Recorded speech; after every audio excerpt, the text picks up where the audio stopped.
क्या रोल है, सबसे पहले आप हमें ये बताइए, गट हेल्थ का हमारी लाइफ में? ये अपने आप में एक ब्रेन है। यहाँ पर वही ब्रेन सेल्स हैं जो आपके माइंड में हैं। तो ये कैसे पॉसिबल हो सकता है? अरे तेरा दिमाग खराब हो गया क्या? याद रखिएगा, every time your gut is mirroring your mind. ये दूध आपको नहीं पीना, दूध से बनी हुई चीज आपको नहीं पीनी। दूध आपके लिए नहीं बना। दूध तो हमारी लाइफ से जुड़ा हुआ है सर, ये तो पार्ट, और आप इसे मना कर रहे हो सर। यू आर ए फूल। तो यहाँ नेगेटिव कमेंट भी आपके लिए आ सकते हैं। ऐसे थोड़ा ही होता है। कैसे हैं आप सभी? स्वागत है आपका हमारे पॉडकास्ट में। मैं हूं आपके साथ आमिर खान। आज फिर एक नया पॉडकास्ट आप सभी के लिए हम लेकर आए हैं।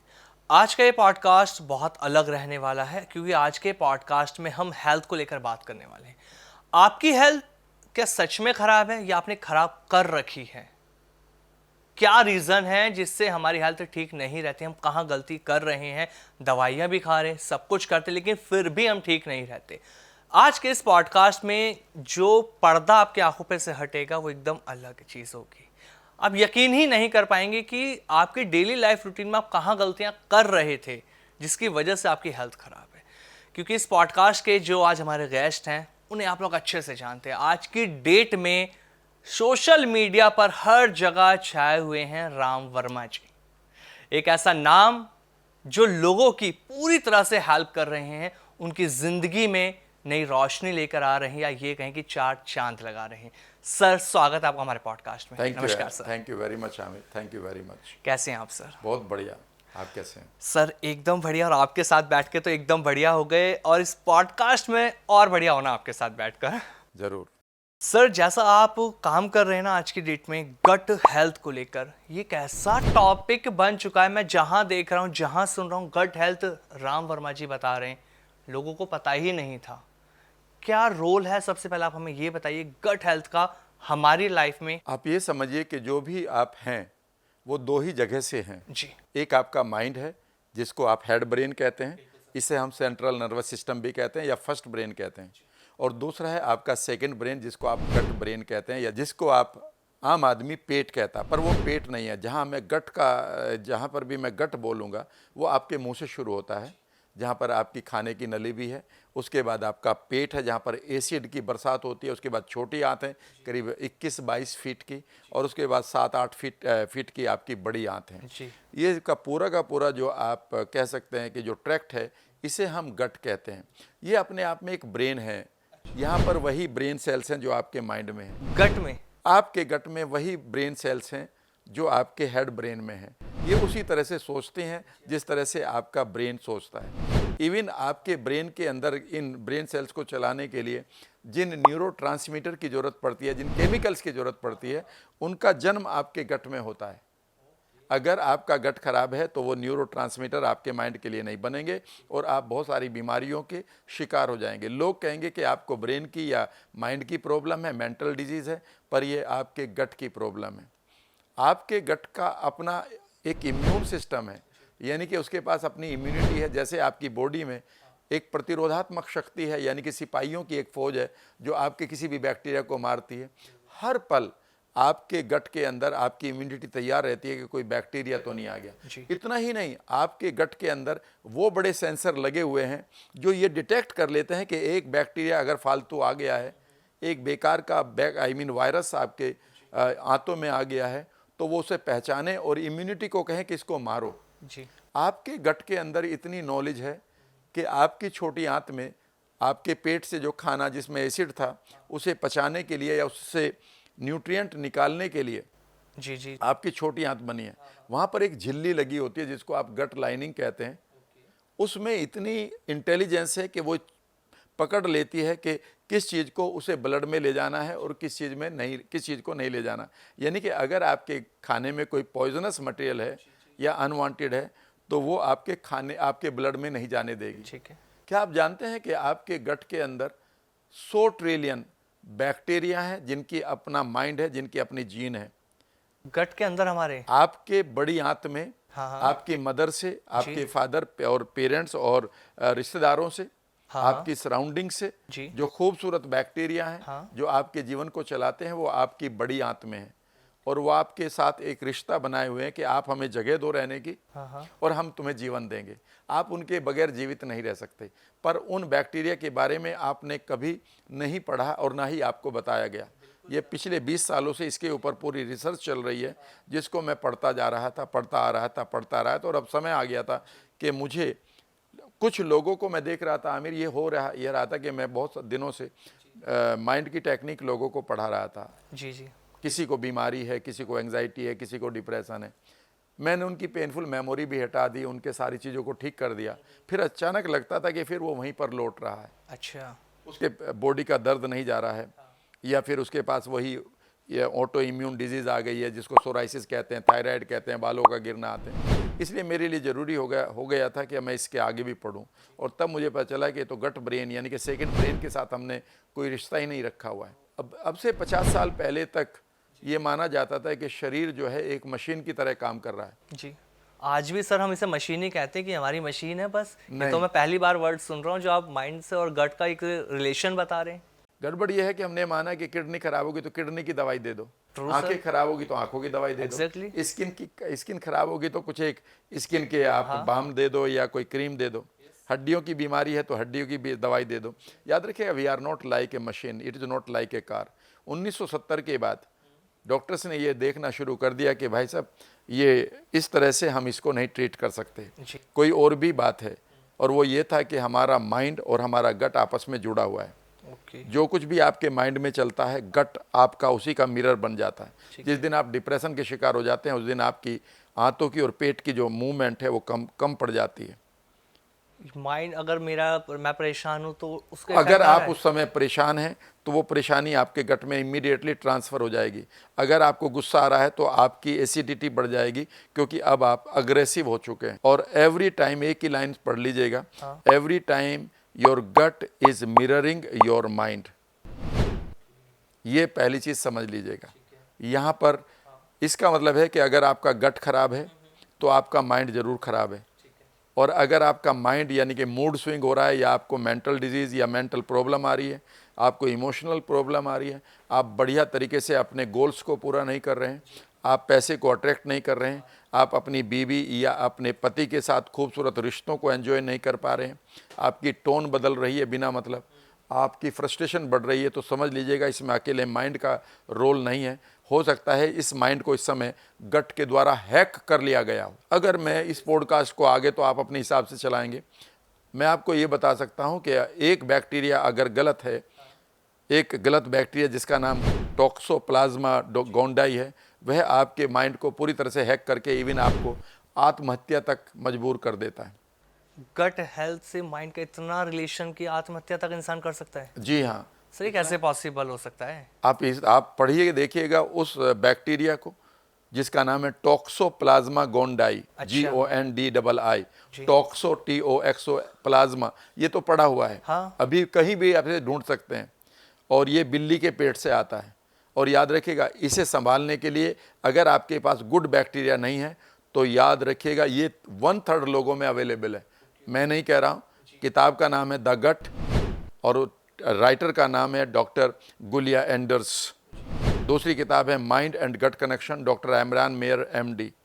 और ऐसी और बहुत सारी बुक्स आपको मिल जाएंगी जिनको आप कभी भी पढ़ सकते हैं। तो जो भी मैं बता रहा हूँ उसमें मेरा कोई रोल नहीं है।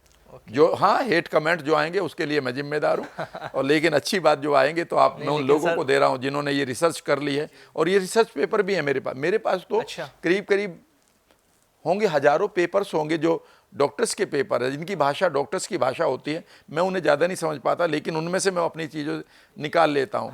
आई मीन मीनिंग पढ़ करके ये बैक्टीरिया का नाम क्या है। फॉर एग्जांपल, अगर आपके रिश्ते अपने भाई बहन, पिताजी, माताजी, इवन वाइफ के साथ अच्छे नहीं बन रहे हैं, आपका मूड बार बार स्विंग हो रहा है और आप कुछ भी गड़बड़ कर देते हैं और लोग कहते हैं यार तुम तो सैडिस्ट हो गए हो। पता है इस बैक्टीरिया का नाम क्या है? Lactobacillus rotary. इसकी कमी आपके पास है। यानी कि खूबसूरत बैक्टीरिया का नाम है लैक्टोबैसिलस रोटेरी। ये तो कभी सुना ही नहीं है। जो चीज़ें आप बता रहे हो, इतना कनेक्शन है इसका, हमें तो पता ही नहीं आज तक लोगों को इस बारे में। अगर आप इनके डीप नॉलेज में जाना शुरू करेंगे तो आप एक ही चीज़ पाएंगे कि कोई भी बीमारी आपके अंदर नहीं हो सकती अगर आपके माइंड को रेस्ट करना आता है और आपके गट को डाइजेस्ट करना आता है। तो सर मैं अब पॉडकास्ट को आगे यहीं से ही बढ़ाता हूँ आपकी इसी बात से, जो आपने डाइजेस्ट का नाम लिया। 3 वर्ड दे रहा हूँ मैं जी। Rest, digest and manifest. Okay. अगर आपका माइंड रेस्ट करना जानता है और आपका गट डाइजेस्ट करना जानता है तो आप किसी भी चीज़ को मैनिफेस्ट करना जानते हैं। नहीं तो लॉ ऑफ अट्रैक्शन भी आपका नहीं करेगा काम, क्योंकि गट अगर आपका परेशान है, दिमाग तो आपका पागल हो चुका। कई बार लोग कहते हैं, पिताजी कहते हैं ना कई बार, अरे तेरा दिमाग खराब हो गया क्या? याद रखिएगा, दिमाग खराब नहीं हुआ, गट खराब है। गट खराब है तो वो दिमाग के ऊपर ओवर पावर कर रहा है। सर जैसे अगर डाइजेस्ट की बात करते हैं तो एक ना प्रॉब्लम बहुत ज़्यादा जो हम आजकल देखने को मिल रही है वो है कॉन्स्टिपेशन की। लोगों को समझ ही नहीं है, पता यही नहीं वो जानते कि कॉन्स्टिपेशन की उन्हें प्रॉब्लम क्यों हो रही है। उन्हें अगर लगा कि बस पेट में अगर दर्द है, स्टूल सही से पास नहीं हो रहा, तो कोई चूरन खा ली है, दवाई खा ली, वो एक्चुअल में नहीं समझ पाते रीज़न क्या है। तो हमारा गट से क्या रिलेशन है कॉन्स्टिपेशन का, थोड़ा सा इसको बताइए। कॉन्स्टिपेशन बेसिकली हमारे IBS यानी कि जो बड़ी बीमारी है, हाँ, जो IBS जिसको हम कहते हैं, या गट की प्रॉब्लम शुरू होती है, वो कॉन्स्टिपेशन से शुरू होती है। अच्छा। और ये वर्ड सभी की दुनिया में, मैं आपको ये भी बता रहा हूँ with due respect to every आयुर्वेदाचार्य, विद एवरी डॉक्टर, ये सबसे मैं माफ़ी मांगते हुए कुछ चीज़ों के आपके सामने रखता हूँ। बिल्कुल सर। एक समय था जब हमारे माइंड को प्राइम लोकेशन पर रखा जाता था इस पूरे सिस्टम में। फिर एक टाइम आया करीब 16वीं शताब्दी के बाद कि माइंड को हटा लिया गया। अच्छा। ये वो टाइम था जब रेने डिकार्टी नाम का एक आदमी आया और उसने कहा कि बॉडी अलग है और माइंड अलग है। तो माइंड दे दिया उन्होंने स्पिरिचुअलिटी वालों को और बॉडी दे दी डॉक्टर्स को। और तब से अब तक जो हमारी दवाइयाँ हैं, हम ये मानते हैं दवाइयाँ खाकर शरीर ठीक होता है। बिल्कुल सर। सही बात तो ये है कि दवाइयाँ मात्र आपके लिए 35% तो प्लेसिबो है, यानी कि सिर्फ साइकोलॉजिकल है, और बाकी आपकी बॉडी खुद हील होना जानती है। और डॉक्टर्स इसको इस टर्म को कहते हैं होम्योस्टेटिस, यानी कि आपकी बॉडी कभी बीमार पड़ना नहीं जानती, वो स्वस्थ रहना जानती है। फिर बीमार कौन कर रहा? तो माइंड कर रहा। 1970 के बाद डॉक्टर्स ने भी एंटी एंग्जाइटिक दवाई लिखनी शुरू कर दी। वो ये मान गए कि बीमारी यहाँ पर है, उन्होंने भी नींद की गोली लिखनी शुरू कर दी। अब वो भी अब से कहते हैं यार हंस लिया करो। जहाँ तक कॉन्स्टिपेशन का सवाल है, ये बीमारी सबसे ज़्यादा मिसअंडरस्टूड है। वो कैसे सर? अगर मैं आज आपको बताऊं तो शायद आपके रोंगटे खड़े होने शुरू हो जाएंगे। कॉन्स्टिपेशन का मतलब है कि आप अपने स्टूल को पास नहीं कर पा रहे हैं। अच्छा। आप जाते हैं, पहली प्रक्रिया बताता हूँ, आप सुबह उठते हैं, पानी वानी पीते हैं, चाय वाय पीते हैं, और फिर आप टॉयलेट में चले जाते हैं। आप कुंडी लगाते हैं और उस शीट पर बैठ जाते हैं और वहाँ टॉयलेट पर बैठ कर इंतजार करते हैं कि अब मेरा पेट साफ होना चाहिए जी। कई बार आप प्रेशर खुद भी लगाना चाहते हैं। पता है इसमें ये प्रेशर ये क्यों नहीं हो रहा है? कई बार लोग कहते हैं कि खाना नहीं पचा होगा। 90% से ज़्यादा केसेस की मैं बात कर लेता हूँ, वहाँ खाना पच चुका है, नंबर 1। अच्छा। वो ट्रांसपोर्ट भी हो चुका है, यानी कि आपकी छोटी आंत से बड़ी आंत तक पहुँच भी चुका है बाहर निकलने के लिए, लेकिन इस समय आपका माइंड उसे रिलीज नहीं कर रहा है। आप कहेंगे सर ये कौन सी साइंस है? ध्यान से सुनिएगा, और यहीं पर आपके बहुत सारे लोग कहेंगे एग्जैक्टली यही मेरे साथ हो रहा है। मैं बताता हूँ, आप जीवन में कोई ऐसी टेंशन लिए घूम रहे हैं जिसमें अब आप आइसोलेशन चाहते हैं और रिलैक्सेशन चाहते हैं, और कुंडी लगाकर आपको लग रहा है कि बाहर की दुनिया से पीछे छोड़ा, मैं थोड़ा यहाँ शांत बैठ जाता हूँ।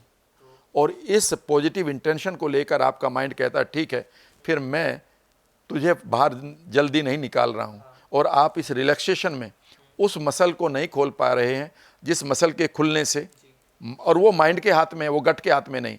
जो लास्ट मसल है जो खुलती है, जिसे स्टूल बाहर आ रहा है, उसे स्पिंक्टर मसल कहते हैं, कभी भी देख लीजिएगा। वो उसको खोलने का काम आपके गट का नहीं है, उसका काम आपके माइंड का है। पर माइंड ये कह रहा है कि I am feeling relaxed. When you are feeling relaxed, इसका मतलब आप इसे नहीं निकालना चाहते। पहली चीज़, इसका मतलब है कि आपने जीवन में कुछ पंगे पाल रखे हैं और आप बाहर नहीं जाना चाहते। आपको यहाँ सुकून मिल रहा है, यहाँ पर आप अपने वैचारिक चीज़ों में खो चुके हैं, विचारों में खो चुके हैं। दूसरी बताता हूँ, अगर आप को एक बीमारी है जिसका नाम है ऑब्सेसिव कंपल्सिव डिसऑर्डर, और उसमें भी वो है कि आप पुरानी चीज़ों को घर से बाहर नहीं निकालते, यानी कि जो आपके पास आ गया उसे आप बचा कर रखेंगे। ऐसी बहुत सारी लेडीज़ को आप देखेंगे कि जिनके पास 6-6 साल पुरानी साड़ियाँ या वो चप्पलें पड़ी हैं, उनके घर में बेकार का सामान है पर वो फेंकते ही नहीं। याद रखिएगा, उन्हें होल्ड करने में उन्हें मज़ा आता है। हाँ, बहुत होता है ऐसा। उन लोगों को देख लीजिएगा, अधिकांश लोगों को ये कॉन्स्टिपेशन मिलेगा।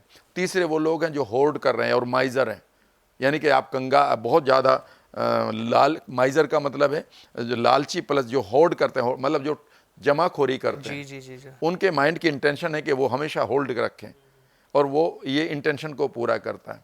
लेकिन इन माइंड के इन चीज़ों को समझने के लिए थोड़ा सा हमें क्वालिफाइड लोगों का को समझना होगा कि क्वालिफिकेशन के साथ कि माइंड का एक बड़ा रोल है। हाँ। क्योंकि माइंड ही उस लास्ट वाली वॉल को खोल रहा है। अगर वो नहीं खोलेगा, अगर वो अलाउ ही नहीं करेगा, वो नहीं खुलेगी। अब आगे सुनिएगा। अब मैं कॉन्स्टिपेशन को भी समझा देता हूं। आपने उस मसल को इस तरह से क्यों बर्बाद किया, मैं ये भी बता देता हूं। दो तरह का कॉन्स्टिपेशन होता है, एक है टेम्परेरी और एक है ऑब्स्टिनेट, यानी कि बहुत कठिन। अच्छा। जो कठिन वाला है वो आपके लिए बहुत खतरा है। लेकिन एक है टेम्परेरी। टेम्परेरी दो चीज़ों से आता है। एक आता है कि आप थोड़े दिन के लिए बीमार हुए, आपका गट बैक्टीरिया बिगड़ गया, आप उस समय डिफरेंट मेडिकेशन में हैं या दवाइयाँ खा रहे हैं, तो आपको कॉन्स्टिपेशन हो सकता है कि आप स्टूल को पास नहीं कर रहे हैं। लेकिन और दूसरा इसमें है जब आप ट्रेवल करते हैं। क्योंकि आज हम जब ट्रेवल करते हैं तो मेरी और आपकी लाइफ में पहले ट्रेवलिंग अलग थी। आप अपने पिताजी से या दादाजी से बात करिएगा, वो कहते हैं यार इतना मज़ा आता था, रिश्तेदारी में जाके इतने हंसते थे, खेलते थे, वो चाचा ताऊ फूफा वगैरह के साथ कई कई दिन तक रिश्तेदारी में रहते थे। आज आपके पास वो टाइम नहीं है। आज आप जाते हैं तो इमीडिएटली फ़्लाइट पकड़ते हैं, फ़्लाइट पकड़कर आप किस जगह पर जाते हैं और अपने असाइनमेंट को पूरा करते हैं, सारी मीटिंग निपटाना चाहते हैं।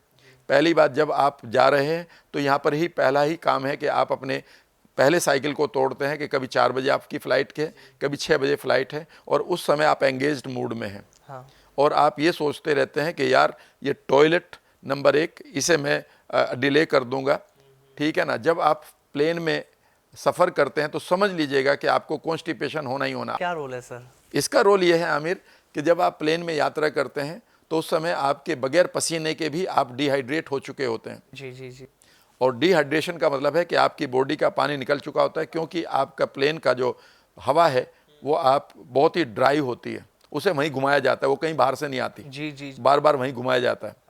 इसीलिए जब आप भी देखेंगे कि जब भी आप 1 घंटे 1.5 घंटे की फ़्लाइट करते हैं, आपकी नोज़ बिल्कुल ड्राई होती है। ओके। इसका मतलब है कि आपका पानी जो लास्ट हाथ में जाना था और स्टूल को सॉफन करना था, उसको मुलायम बनाना था, वो तो ख़त्म हो चुका है। उसके बाद दूसरी बात प्रॉब्लम क्या आती है, जब आप ट्रेवल करते हैं, आप फटाफट जो भी आपने खाया, मीटिंग आ रही है यार फटाफट सैंडविच खाओ, और उस समय आपके माइंड को नहीं पता आप क्या खा रहे हैं, बस आप तो पेट में भरते जा रहे हैं, माइंड कहीं कोई और काम कर रहा है। तो माइंडफुल ईटिंग नहीं है। तो माइंडफुल ईटिंग नहीं है तो उसके लिए वो ना तो प्रॉपरली एसिड निकाल रहा है या फिर इसी एसिड ज़्यादा निकाल रहा है। जो एसिडिटी है उसको थोड़ी देर बाद बात कर लेंगे। जी बिल्कुल। अब आप क्या करते हैं कि कई बार सोचते हैं कि यार मीटिंग आ रही है, तो एकदम से इंटरनल वर्ल्ड ये कह रहा है आपका कि let me avoid the going to toilet. हाँ। दूसरी बात, नए शहर में जाकर अगर आपकी कोई मीटिंग है तो आप हमेशा पब्लिक टॉयलेट से बचते हैं। बिल्कुल सर। और इस तरह से आप माइंड को सेट कर देते हैं, ट्रेंड कर देते हैं कि होल्ड माई स्टूल। बिल्कुल ट्रू। ये तो हो गया टेम्परेरी, पर अगर इसे बार बार आप कर रहे हैं तो ये परमानेंट हो जाएगा थोड़े दिन बाद। लेकिन अब हम परमानेंट की बात करते हैं, जिन लोगों को बहुत ज़्यादा हो रहा है। कई बार वो कहते हैं कि ये चूर्ण खा लो। भाई साहब, ऐसे से लोग मिलेंगे जो पूरी बोतल चूर्ण की खा लेते हैं। तो गर्म पानी भी बताते हैं एग्जैक्ट कि अगर आपको सुबह साफ पेट नहीं हो रहा तो सुबह उठ के गर्म पानी पी लो तो आपका पेट एकदम साफ हो अगर जाता इतना है। इजी होता तो 80% इंडियंस को जो अपनी इस समय 21st सेंचुरी में जी रहे हैं और वो एडल्ट हो गए, तो 60 to 70% to 80% लोगों को कॉन्स्टिपेशन है और उन्होंने सब कुछ कर लिया है। सर लेकिन आयुर्वेद तो इसकी कहता है ना इस चीज़ को लेकर कि हाँ। भैया अगर आपको दिक्कत है, आप सुबह गर्म पानी पी रहे हैं तो बहुत जल्दी पेट साफ हो जाए, कॉन्स्टिपेशन का सवाल ही नहीं उठता। लेकिन आप उनसे एक बार पूछना है कि सर ये पानी जो पिया है मैंने अभी, ये पानी गया कहाँ? पहले पेट में गया ना। बिल्कुल। पेट में जाके उसने अपना टेम्परेचर ठीक कर लिया ना। हाँ। मान लेते हैं आपने 48 डिग्री टेम्परेचर का पानी पिया तो वो तो 34 हो जाएगा ना, क्योंकि वो तो अपने टेम्परेचर को जी। यहाँ पर उसके पास, यहाँ पर उसका अपना एनवायरनमेंट है। उसके बाद वो 21 फीट छोटी हाथ में ट्रेवल करेगा। उसे कम से कम वहाँ तक अगर पूरा का पूरा पानी वहाँ ट्रेवल हो रहा है और वो आपके ब्लड में ही नहीं गया, हाँ। तो इसके लिए कम से कम आपको 15 घंटे लगते हैं। उस पानी को वहाँ पे अरे भाई, सिंपल सी बात है। आप जो खाना आज खा रहे हैं वो परसों तक, आपके पास जो मैं पूरा बताऊंगा, तीसरे दिन तक आपका जो आज खाना का है वो तीसरे दिन निकलेगा। तो सर फिर तो कॉन्स्टिपेशन का तो कारण यही हुआ फिर मेन तो। नहीं, ये कारण नहीं है, कारण कुछ और है। तो पानी तो आपका एक ट्रिगर बना पड़ा है। हाँ। चाय ट्रिगर बना पड़ा है, सिगरेट से कभी टॉयलेट बहुत का कोई ज्यादा लेना देना नहीं है, वो तो इंडियंस में ट्रिगर myth बना है ये पड़ा है। वाला कि इंडियंस में सबसे ज्यादा रहता है कि अगर पेट साफ नहीं हो रहा, सिगरेट स्मोक कर लो तो आपका पेट साफ हो जाता है। जी जी, मैंने तो इससे भी बहुत सारी चीज़ों को पढ़ रखा है। वो ट्रिगर मात्र है। एक लेडी ने मुझसे बड़ौदा में कहा कि राम सर, जब तक मैं हिंदुस्तान टाइम्स नहीं पढ़ती हूँ, अखबार भी नाम बोला, हाँ मुझे टॉयलेट नहीं आता है। मैंने उनका हंसकर कहा ये 2004 की बात है। मैंने कहा 15 अगस्त और 26 जनवरी को तो नहीं आता, तो अगले दिन क्या करती हो? कहते मैं टॉयलेट ही नहीं जाती हूँ। अरे क्योंकि वो तो ट्रिगर बना हुआ है। तो ये माइंड मात्र एक को एंकरिंग मैसेज है। है। तो जो रियल प्रॉब्लम है कॉन्स्टिपेशन की, वो ये है कि आपका पेट यहाँ से हो सकता है ट्रांसपोर्ट हो रहा हो, लेकिन अब आप कुछ बहुत सारी गड़बड़ कर रहे हो। जी गड़बड़ यह है कि आप यहाँ पर ध्यान से अब सुनिएगा, हाँ यहाँ पर अकेले गट का साफ होना, गट और पेट की कोई प्रॉब्लम नहीं है। यहाँ पर 3 प्रॉब्लम है भाई साहब। पहली प्रॉब्लम है गट की, कि गट में आपने ऐसा खाना दे रखा है जो गट के सेंसर हैं वो ये कह रहे हैं ये खाना हमें नहीं चाहिए था, और उन्होंने अपने खूबसूरत हार्मोन को वहाँ नहीं निकाला है। क्या आप जानते हैं कि आपके गट में 20 तरह के हार्मोन निकालते हैं आपकी गट की सेल, जिन्हें आप EEC कहते हैं, एंटेरो एंडोक्रीन सेल्स।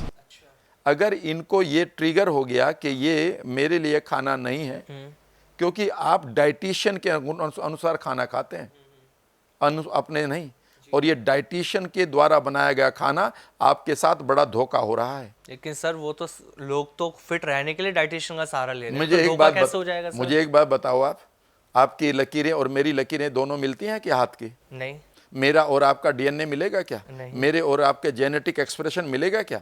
मेरे और आपके विचार मिलेंगे क्या?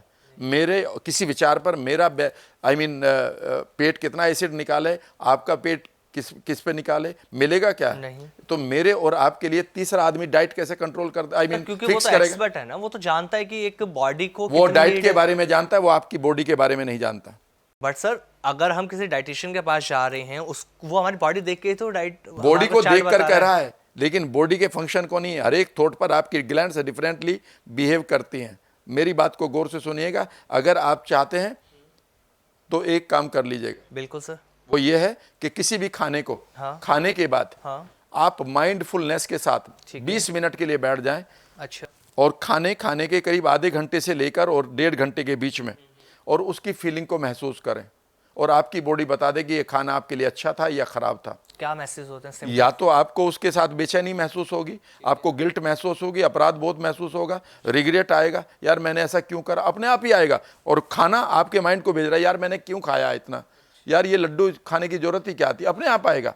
या फिर आपको ऐसा फील आएगा कि मानो आप ऑटोमेटिकली सेल्फ डाइजेशन में यह खाना चला गया है और आपको एनर्जी मिल रही है। ये आपकी बॉडी बताएगी। मैं आप किसी भी खाने को ऑब्जेक्टिवली कैसे दे देंगे? भाई साहब, खाने की जरूरत इनसाइड आउट होती है, आउटसाइड इन नहीं होती। अच्छा। आपकी बॉडी अगर किसी खाने में ताकत हुआ करती तो पैसे वाले लोगों से ज्यादा ताकतवर लोग ना मिलते जी। लेकिन आपको मेरे गांव में चलना, जहां पर वो लोग हैं, अब तो सबको अच्छा खाना मिलता है। मेरे गांव में वो लोग थे जिनको रोटी टाइम से नहीं मिलती थी, लेकिन वो इतनी मेहनत करते थे और अब तक भी 95 साल के लोग जिंदा हैं और चलते फिरते हैं। तो पहले तो नॉर्मल लोग खाते थे ना, दाल रोटी खा ली, प्याज से रोटियां लोग खाते थे, गुड़ से रोटियां खाते थे, लेकिन उन्हें कभी कॉन्स्टिपेशन नहीं होता था। इसका मतलब यह है कि वहां पर कुछ ना कुछ मिसिंग है ना, यानी कि कुछ ना कुछ तो सीक्रेट है ना। तो डॉक्टर बर्नी सीगल ने यह कहा कि जिन लोगों ने किसी भी चीज को प्रॉपरली हील कर लिया है, तो आप उनको स्टडी क्यों नहीं करते? तो मैं आपको एक चीज बता रहा हूं, 3 चीजों की बात है। गट की प्रॉब्लम नहीं है। पहली बात है कि आपके गट के सेंसर हो सकता है कि उनके लिए वो खाना नहीं है जो आपके डाइटिशियन ने आपको दिया है जी। पहली बात। दूसरी बात, हो सकता है कि आपका जो माइंड है इस समय स्ट्रेस्ड है और ये आपके खराब हॉर्मोन्स को निकालने के लिए और आपके गट की मूवमेंट को इसने बाधित कर रखा हो। तीसरी चीज बताऊं, माइंड से जो थॉट आपका, माइंड से जो करंट आपके गट में जा रहा है, उस नर्व का नाम, उस हाईवे का नाम है वेगस नर्व। ये वेगस नर्व, ये क्या है सर? वेगस नर्व बेसिकली आपका टू वे हाईवे है। इसे गौर से सुन लीजिएगा, फिर यहीं पर 2 मिनट में दे देता हूं। आपके माइंड से आपके सभी अंगों को वेगस नर्व के द्वारा जोड़ा गया है। और इस वेगस नर्व की खास बात यह है, इसमें 2 तरह का नर्व है।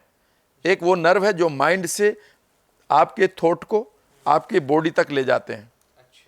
यही है वो जो आपके हार्ट को चला रही है। और जब आपको ये पता चल जाए कि मेरे पीछे इस समय भेड़िया खड़ा है, तो आपकी हार्ट बीट बढ़ जाएगी। हाँ। ये नर्व जो है आपके माइंड के इस थॉट को यहां पर पहुंचा रही है, यही आपके गट पर पहुंचा रही है। लेकिन याद रखिएगा, इसमें 80% ऐसे सेल हैं हाँ। जो आपकी बॉडी की इंफॉर्मेशन को गट ब्रेन को दे रहे हैं। कभी आपने सोचा, एक बात बताऊं मैं आपको आमिर, ये सेंटेंस आपकी लाइफ का सबसे खूबसूरत सेंटेंस हो सकता है। आपको एक मच्छर काट लेता है, आपको पता चल जाता है, और आप पता चलते ही नहीं, पता ही नहीं चलता, बल्कि आपका हाथ भी वहां पहुंच जाता है और मार देते हो, और मर भी जाता है, कई बार लाल हो जाते हैं हाथ। ठीक है ना। अब एक बात बताओ, इतनी सी चीज के लिए बॉडी आपको बताने को तैयार है। क्या आप अगर कॉन्स्टिपेशन के शिकार हैं, गलत खाना खाया है, किसी को 3rd डिग्री स्टेज के बाद कैंसर का पता चल रहा है, किसी को डायबिटीज तब पता चल रही है जब वो 400 पहुंच चुकी है, किसी को तब पता चल रहा है कि लीवर खराब हो चुका है, ये पहले दिन क्यों नहीं पता चल रहा? पता है क्यों? वो हिट नहीं हुआ, ट्रिगर नहीं हुआ। नहीं, क्योंकि आपने या तो गट को खराब कर रखा है, बॉडी को खराब करा है, या आपने जो नर्व सिस्टम है यही थका दिया है, और ये इंफॉर्मेशन देने को तैयार था, या फिर आप माइंड से इतने बिजी हो गए। हाँ। पहले वाली गर्लफ्रेंड का फोन नहीं आ रहा, तो दूसरे वाले, या फिर इतना पेमेंट क्यों नहीं मिला, या इस आदमी के पास बड़ी कार क्यों आ गई, आप यहाँ से भी परेशान हैं, और आपने अपने हाईवे को खराब कर दिया, वो बताने को तैयार है आप। अच्छा। इसलिए लोग बीमार हैं। और यही नर्व सिस्टम, यही वेगस नर्व आपकी बेसिकली उस चीज़ को खोलती है जो आपके आपके स्टूल को पास करती है। तो जो आपका कॉन्स्टिपेशन है, उसके मैं सारे कारण बताता हूँ। नंबर 1, आप माइंड से स्ट्रेस्ड हैं। जब भी स्ट्रेस्ड होंगे, आपका जो एसिड है या तो कम निकलेगा या ज़्यादा निकलेगा, उसके बारे में बात करूँगा। या फिर जब भी आप स्ट्रेस्ड होंगे, जो आपकी आंतों की मूवमेंट है, मैक्सिकन वेव जो बनती है, वो नहीं बन रही है, या वो कम बन रही है, यानी कि स्टूल वहाँ तक नहीं जा रहा है। या फिर तीसरी चीज़ ये हो गई है कि आपका स्टूल वहाँ तक जा चुका है, लेकिन अब आपका माइंड उसे छोड़ने को लिए तैयार नहीं है, क्योंकि आपने माइंड को रिलैक्स ही नहीं कर रखा, यानी कि वो रेस्ट में नहीं है। अगर आप इसे ठीक करना चाहते हैं तो सिर्फ 3 काम कर लें। सबसे पहले आप जब भी रोजाना दिन में एक बार आप अपने माइंड को क्वालिटी रिकवरी टाइम दें। क्वालिटी रिकवरी टाइम वो कैसे? वो सिंपली ये है कि आप अपने पास्ट की पेनफुल मेमोरीज को एक तरफ रखाएं, या फिर किसी ट्रेनर से सीख लें। अच्छा। ठीक है ना। आपके पास जो एंग्जाइटी चल रही है, जी। कुछ देर के लिए उससे बाहर आ जाएं। जी। या फिर एक काम करें कि जब भी वो आए, रोजाना शाम को उसे एक बार ख़त्म कर लें। क्योंकि रात को अगर आप सो रहे हैं और एंग्जाइटी में सो रहे हैं, तो रात भर आपका सबकॉन्शियस माइंड और बॉडी उस एंग्जाइटी को जी रही है, वो सो नहीं रही। अब वो सो नहीं रही। किसी को बेहोश करना अलग है और नींद देना अलग है। बिल्कुल सर। या नींद की गोली लेकर जो नींद आ रही है, वो नींद नहीं होती। देख लेना, जिसने भी नींद की गोली खाई, सुबह उठने के बाद वही हेडेक रहता है, यार क्या कर रहा हूँ, नींद तो आई, बेचैनी रहती है। बेचैनी रहती है। तो पहला काम है कि आप अपने माइंड से पुराने फितूरों को निकालें, पुरानी मेमोरीज को, बेकार की मेमोरीज को निकालें, और रोजाना दिन में एक बार क्वालिटी रिकवरी टाइम करें, यानी कि आप पूरी तरह से पावर नैप को एंजॉय करें। अच्छा। जिसको कई बार हमारे दर्शन में कह सकते हैं कि योग निद्रा कहते हैं। जी। इसे हम क्वालिटी रिकवरी टाइम कहते हैं। हमारी बॉडी के अंदर हर 90 मिनट के बाद रेस्ट एंड अलर्टनेस का एक साइकिल आता है, जी। जिसको हम तोड़ रहे हैं। मान लेते हैं इस समय आपकी बॉडी थोड़ी देर के लिए रेस्ट करना चाहती है, 5 मिनट के लिए, तो अचानक आपका कॉल आ जाएगा, यार अगली प्रेजेंटेशन तैयार है। जी। तो आपको कॉफ़ी पिला देंगे। हाँ। आपने कई बार देखा होगा आमिर कि आप गाड़ी चला रहे हैं, जी। गाड़ी चलाते हुए एक हाईवे पर चले गए, जी। और अचानक आपने कहा अपने फ्रेंड से या फैमिली मेंबर से, अरे यार उस रेस्टोरेंट पे रुकना था, वो आया क्या? वो कहेंगे वो 10 किलोमीटर पीछे चला गया। होता है, बिल्कुल सर। आपने कहा चला गया, मुझे तो पता भी नहीं चला, और तुम सो नहीं रहे थे। हाँ। लेकिन उस समय बॉडी अपने आपको ये अवेयरनेस देके कि गाड़ी चलाते रहो, उस समय वो अपने रेस्ट के साइकिल को पूरा कर रही थी। अच्छा। लेकिन हमने इस रेस्ट के साइकिल को ब्रेक करना शुरू कर दिया है। वो कैसे? क्योंकि आप उस साइकिल में आ ही नहीं रहे, हर टाइम आप अलर्ट जोन में हैं, और आपकी बॉडी अल्ट्रेडियन साइकिल, कभी भी पढ़ लीजिए, गूगल कर लेना, अल्ट्रेडियन साइकिल, इसे 90 मिनट का उसे साइकिल चाहिए। दिन में एक बार भी तो आप उस साइकिल को नहीं बना रहे हो, तो आप दिन में कम से कम 2 बार बनाएं, लेकिन एक बार जरूर बनाएं जब आप सोने जा रहे हो। अच्छा। यानी कि आप पूरी तरह से रिलैक्स कर दें पूरी बॉडी को, इसे आप सेल्फ हिप्नोसिस भी कह सकते हैं कि आप पूरी बॉडी को रिलैक्स कर चुके, ये पहला काम है। ठीक है। ये रोज करना होगा। नहीं तो आप क्या कर रहे हैं, आप कोई भी टीवी देख रहे हैं, टीवी पर ऊट पटांग बहस चल रही है। हाँ। ऊट पटांग आपको डरावनी चीजें मिल रही हैं और आपको रिकवरी टाइम तो मिला ही नहीं, माइंड को रेस्ट में तो गया ही नहीं, वो तो अर्थक्वेक तो चल रहे हैं आपके माइंड में। दूसरा काम करें कि आप अपने गट की सुने, मैं दवाई की बात नहीं करूंगा। आप अपने गट को अब्यूज करना बंद कर दें। आप की अपने कैसे गट सुनेंगे को सर? आप अपने गट के प्रति दुश्मनी निकालना बंद कर दें। और जो दुश्मनी है, मैं ये नहीं बताऊंगा कि गोली क्या खानी है, आपको क्या नहीं खाना है, मैं 4-5 चीजें बताऊंगा, उन्हें करके देख लो। तो बिना गोली खाए आप ठीक हो जाएगा इंसान? मैं कह रहा हूं फिर वही वाली बात है, आपका लीवर अपने आप ठीक होता है, आपका गट अपने आप ठीक होता है। कुछ चीजें मैं बता रहा हूं, उनको करके देख लो ना। बिल्कुल, आप बताइए सर, क्योंकि जो ऑडियंस है ना वो बहुत ज्यादा शॉकिंग हो रही है इस चीज को सुनकर। 3 महीने के लिए करके देख लो, 90 दिन की तो बात है, 90 दिन बाद सारे काम कर लेना। 3 महीने के लिए आप अपने रिफाइंड ऑयल को छोड़ दें, जो वेजिटेबल रिफाइंड ऑयल है, उसमें कोई ऑयल नहीं है, उसमें सिर्फ और सिर्फ केमिकल मिलाए गए हैं जो आपकी गट लाइनिंग में छेद कर रहे हैं। ठीक है। उसके पहला अलावा काम, चलिए आप पहले गिनवाइए जी। इसकी जगह आप सरसों का तेल खा लीजिएगा या कोई भी कच्ची घानी का तेल ले लीजिएगा। जी। क्लियर है? बिल्कुल। दूसरा काम आप करेंगे, आप रिफाइंड शुगर खानी और इससे बनी हुई मिठाइयाँ छोड़ दें। 3 महीने बाद खा लेना, कहीं नहीं गई। ठीक है क्लियर है? जी। याद रखिएगा, ये सबसे ज्यादा नुकसान कर रही है आपके गट बैक्टीरिया को, जो फ्रेंडली बैक्टीरिया, अच्छा। उन्हें शुगर नहीं चाहिए। उन्हें जो चाहिए वो मैं अभी बताने जा रहा हूँ। हाँ, शुगर कैसे मिलेगी फिर? शुगर कैसे मिलेगी? जो भी आप खा रहे हैं हर एक चीज में शुगर है। आपकी रोटी में शुगर नहीं है? नहीं सर, रोटी में शुगर हर चीज़ में, लेकिन एक होता है ना कि हमारा टेस्ट होता है कि हमें कभी चॉकलेट खानी है या कुछ और मीठा खाने का मन कर गया, मिठाई खाने का मन कर गया, एक शुगर हमें वो वाला इंटेक करना होता है ना। तो आप थोड़ी देर बाद ये कहेंगे सर थोड़ा सा मन जहर खाने को भी कर रहा है। नहीं देखिए, मीठा मीठा आप किस लिए खा रहे हैं? सिर्फ गड़बड़ जो यही, टेस्ट हमारा एक होता है जुबान का टेस्ट होता है ना कि हाँ ये मेरा मन गड़बड़ करा, ये तो मुझे गड़बड़ खाना। होगी कि आपने इस जीभ के टेस्ट को सेटिस्फाई करने के लिए 60 ट्रिलियन सेल्स को मारना बट शुरू सर कर दिया। अगर मेरे को अगर मेरी टंग का जो टेस्ट है वो भी तो मेरे माइंड से रिलेट कर रहा है ना, मेरे नहीं, माइंड ने ना मैसेज ना दिया ना होगा ना ना। ना ना ना आपकी जो शुगर फिर की कैसे? क्रेविंग है वो आपके पेट में खराब बैक्टीरिया का बढ़ना शो करता है। जब इसके बारे में अभी मैं बता दूंगा। ठीक है। तो शुगर को अगर आप 5 दिन छोड़ दें, सिर्फ 5 दिन छोड़ के देख लीजिए, हाँ। आपकी शुगर की क्रेविंग खत्म होनी शुरू हो जाएगी। 21 दिन छोड़ दें, आपको हर चीज मीठी लगेगी, जो जरा सी भी, अरे यार ये कितनी मिठाई है, हाँ। ठीक है ना, इतनी मीठी लगेगी आपसे खाई नहीं जाएगी। मैं आपको एक एग्जांपल दे रहा हूं, आप इंडिया की मिठाई खाइए और कभी आप दुबई जाइए या आप बाकू गया था मैं, वहाँ पर ईरानियन मिठाई मिलती है, इतना उसमें मीठा होता है कि हम मीठा खाने वालों को, आप ये समझिए कि मैंने जीप पर रखी थी, मेरे एक फ्रेंड ने दे दी कि भाई आप दुबई से लेकर जाओ। भाई साहब आप यकीन नहीं करेंगे, मेरे से वो एक, मैं उसे घर पे भी नहीं लाया ये बताने के लिए कि ये बढ़िया मिठाई होगी, मैंने किसी को मतलब वहीं पर रख दिया वो एयरपोर्ट पर कि ये कितनी मीठी है। मैं आपको एक बात बताऊँ, आप 21 दिन के लिए शुगर कम कर दें या ख़त्म कर दें, 5 दिन के बाद आपकी बॉडी अपनी शुगर जितनी उसे चाहिए वो बनाना शुरू कर देगी, जितनी उसे चाहिए।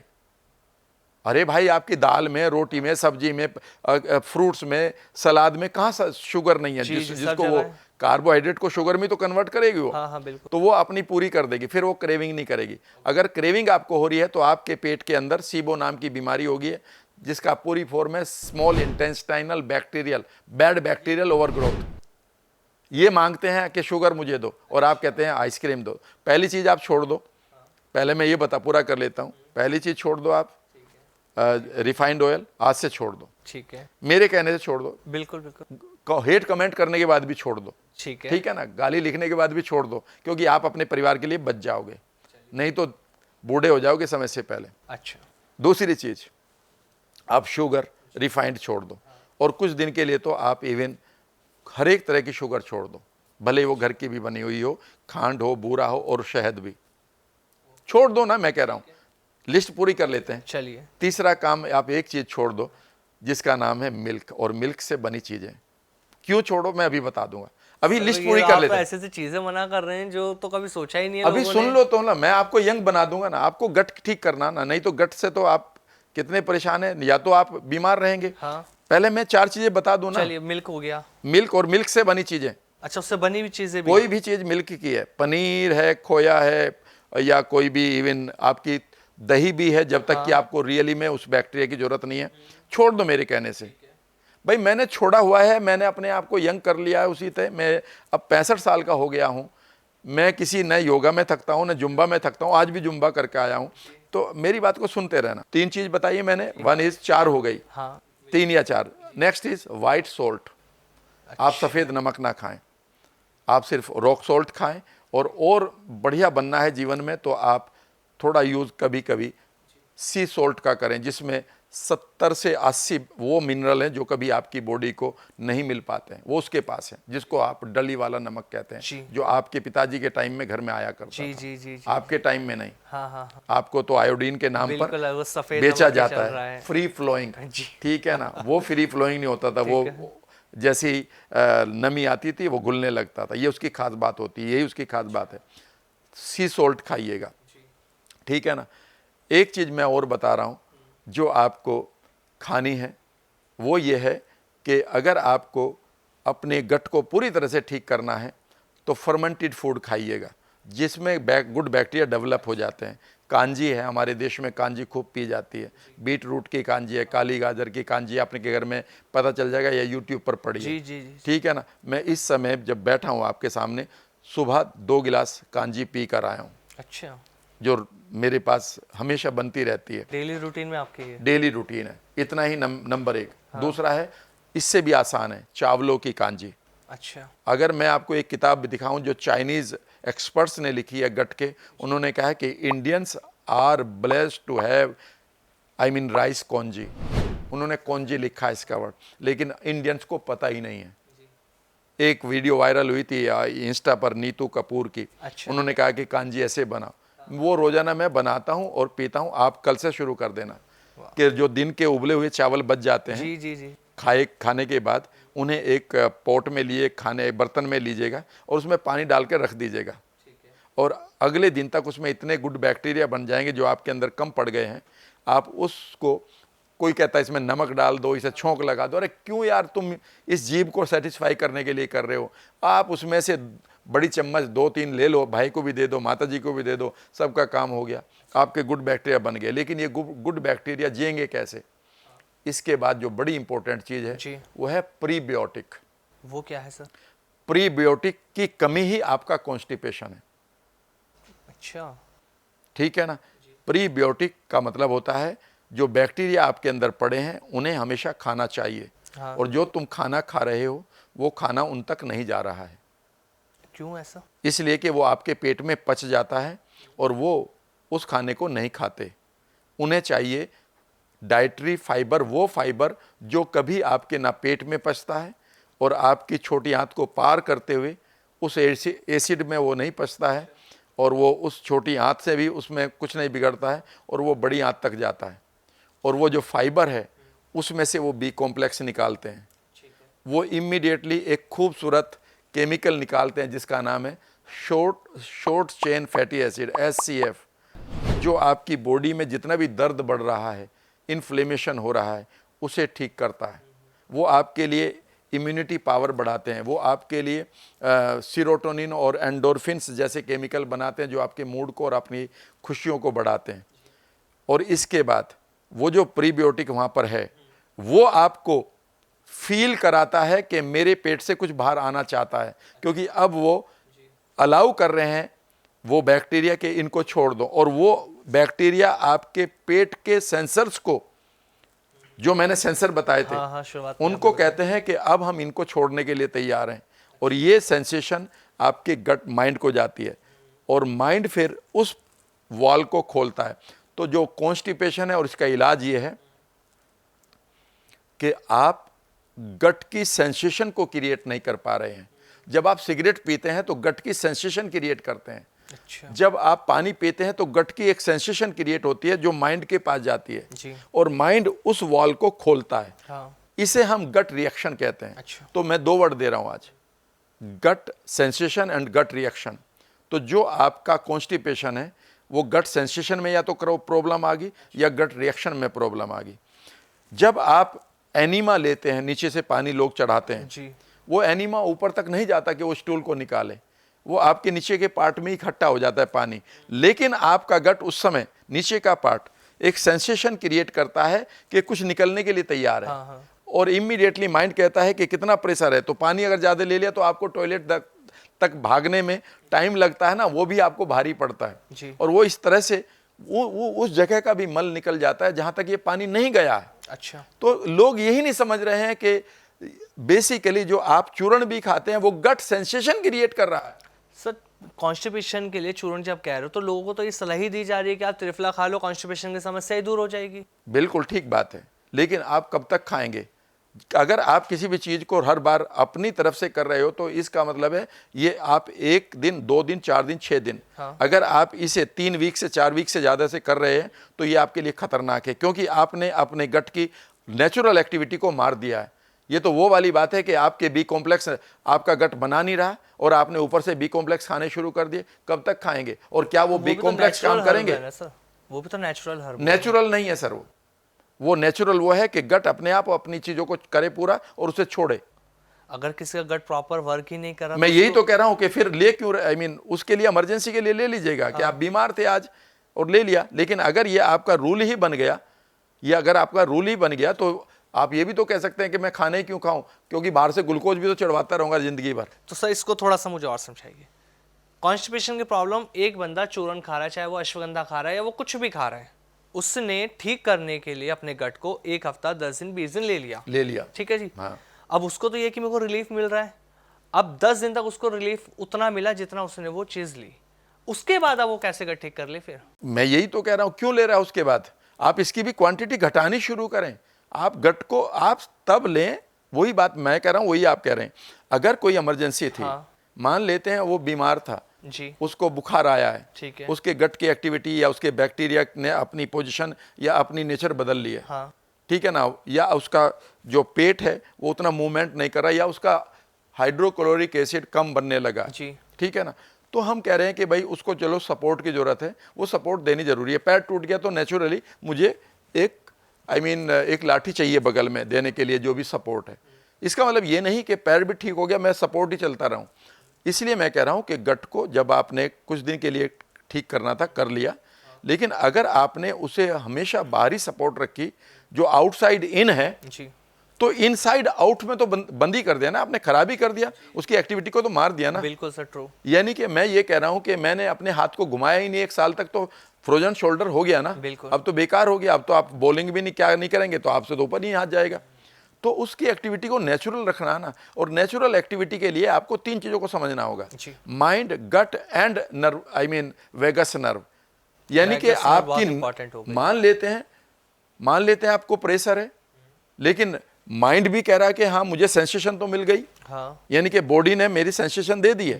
कई बार आपको टिनिटिस नाम, वो सॉरी टिनिटस तो दूसरी होगी, एक बीमारी है हम लोगों को कि हमें लग रहा है कि हमें प्रेशर बना हुआ है, बिल्कुल, लेकिन आता कुछ नहीं। हाँ, बहुत सी बार ऐसा हो जाता है, निकलता ही नहीं, यानी कि आप कुछ भी नहीं, ऐसे ही उठ के चले गए। तो ये मैं बताता हूं, यानी कि गट तो अपनी इस नर्वस सिस्टम से जो 80% न्यूरॉन है वह तो अपनी आई मीन सेंसेशन दे रहे ब्रेन को, और ब्रेन कह रहा ठीक है मैं तुझे रिलीज कर देता हूं, लेकिन यहां पर वो नर्व जो वापस ब्रेन टू बॉडी जा रही है वो थक चुकी है, वो बर्बाद हो चुकी है, उसे आपने एक्टिवेट नहीं किया। इसीलिए तो आजकल एक बहुत बड़े ट्रांसफॉर्मर है हमारी सोसाइटी के, मैं उनका नाम ले भी लूं तो बड़ी अच्छी बात, आई मीन इसमें कोई गलत है, सदगुरु जी, वो वेगस नर्व का बात करते हैं कि भैया वेगस नर्व को ठीक कर लो, क्योंकि वेगस नर्व आपकी इंफॉर्मेशन दे ही नहीं रही, तो वो आप कैसे वॉल खुलेगी। एक बात थोड़ा सा और मुझे बताएं, वेगस नर्व को ठीक करने के लिए जो ऑडियंस ये देख रही है, और टिप्स इनके लिए एक्चुअल में क्या हो सकती हैं? उसके लिए मैं वेगस नर्व के लिए पूरी चीज़ें ही बताऊंगा, लेकिन चूंकि आपने इतना कह दिया कि इसके लिए भी बता दो, तो एक चीज़ नहीं है। पहली चीज़ है उसके लिए कि आप हमेशा दिन में एक बार अपने आप को क्वालिटी रिकवरी टाइम दें, क्योंकि आपका नर्वस सिस्टम बेसिकली टायर्ड हो चुका है, वो थक चुका है, वो बर्न आउट हो चुका है जी। उसे नहीं पता क्या करना था, कौन सी मैसेज ले जाना था, ठीक है ना। आपने अपने एक आदमी को इतना तंग कर दिया, उसे हर्ट कर दिया, उसे इंसल्ट कर दिए, और उससे कह रहे कि अब ये भी करना, वो भूल जाता है मैं क्या करूं क्या ना करूं। कई बार देखा ना पति पत्नी के बीच में, मैं क्या करूं मुझे नहीं पता, तो वो कह रहा मुझे नहीं पता मैं क्या करूं, ठीक है ना। तो इसलिए वो कई बार गलत इन्फॉर्मेशन भी दे देता है, समय से पहले आपको 3 बार भी जाना पड़ता है, और आप कहते मैंने तो कुछ खाया ही नहीं। पहली तो बात ये है, और दूसरी बात यह है कि आप अपने माइंड को, जब आप ऐसा करेंगे तो माइंड से भी रिलैक्स करेंगे और इससे भी करेंगे। वेगस नर्व को ठीक करने के लिए हमेशा ठंडे पानी से नहाइए आप। अच्छा। उससे बहुत फ़र्क पड़ेगा। कई बार यहाँ की कुछ मसाज भी करना जानते हैं, क्योंकि वो ब्रेन स्टेम से चलती है आपके, जी जी। और वो दोनों पार्ट से होते हुए नीचे तक जाती है, सभी अंगों तक। ठीक है। तीसरी चीज़ ये है कि जो हमिंग एक्सरसाइज है, तो कई बार हम कान बंद करके भी जी, करते जी। हैं, जिसको शायद ब्राह्मरी कहते हैं हम लोग, हाँ। शायद नहीं ब्राह्मरी कहते हैं, जी। ठीक है ना। या कोई भी आप चैंटिंग करते हैं, उससे इसका हमिंग एक्सरसाइज से इसका थोड़ा सा एक्टिवेशन होता है। लेकिन ये तो फिजिकल हो गया, ये तो 5% ही एक्टिवेट होगा। जी। जो आपका 95% एक्टिवेशन है वो ये है कि आप कितना माइंड से अपनी पेनफुल मेमोरी को हटा चुके हैं, क्योंकि वही तो मेमोरी आपकी नर्वस सिस्टम को बर्बाद करती है, वो एंग्जाइटी तो बर्बाद करती है। तीसरी चीज़, मैं आपको एक चीज़ और बता रहा हूँ, पेट क्यों खराब हो रहा है लोगों का, एक चीज़ कभी मैं उसे मिस ना कर दूं, जी। वो भी बता देता हूँ, और कैसे ठीक कर सकते हैं मैं वो भी बता दूंगा। बिल्कुल बिल्कुल, सब इम्पोर्टेंट। उसका नाम है ओस्मोटिक लैक्सेटिव। आप त्रिफला खा रहे हैं, खाइए, उससे आपके कुछ एक सेंटर्स को अच्छा लगता है। याद रखिएगा, आपके पेट के अंदर जो आयुर्वेदिक दवाई जाती है ना, हाँ। वो क्या करती है पेट के लिए, पता है आपको? नहीं सर। 99% लोगों को नहीं पता। वो आपके पास जो सेंटर्स हैं उनको वो एक्साइट करती है कि वो हार्मोन निकाल दें जो गट के लिए हेल्दी हो। अच्छा। क्या आप जानते हैं कि आपके गट के अंदर कई सेंसर ऐसे हैं जो सिर्फ कड़वी चीज़ों से एक्टिवेट होते हैं और वो आपके गट को क्लीन कर देते हैं, यानी कि वो हार्मोन पैदा करते हैं। इसीलिए पहली कई बार बार कहा सुना है। जाता है कि कड़वी दवाई बहुत अच्छी होती है। मैं ये सब जैसे लिखी नीम हुई के चीज़ दे पत्ते दूंगा, और ये बोला जाता किताबों में था। लिखा हुआ है, ठीक है ना। कई किताबें हैं, चाइनीज़ वाली भी और बाकी वेस्टर्न वर्ल्ड से भी आई हैं, और गट माइंड गट कनेक्शन की बात कर रहा हूँ, ठीक है।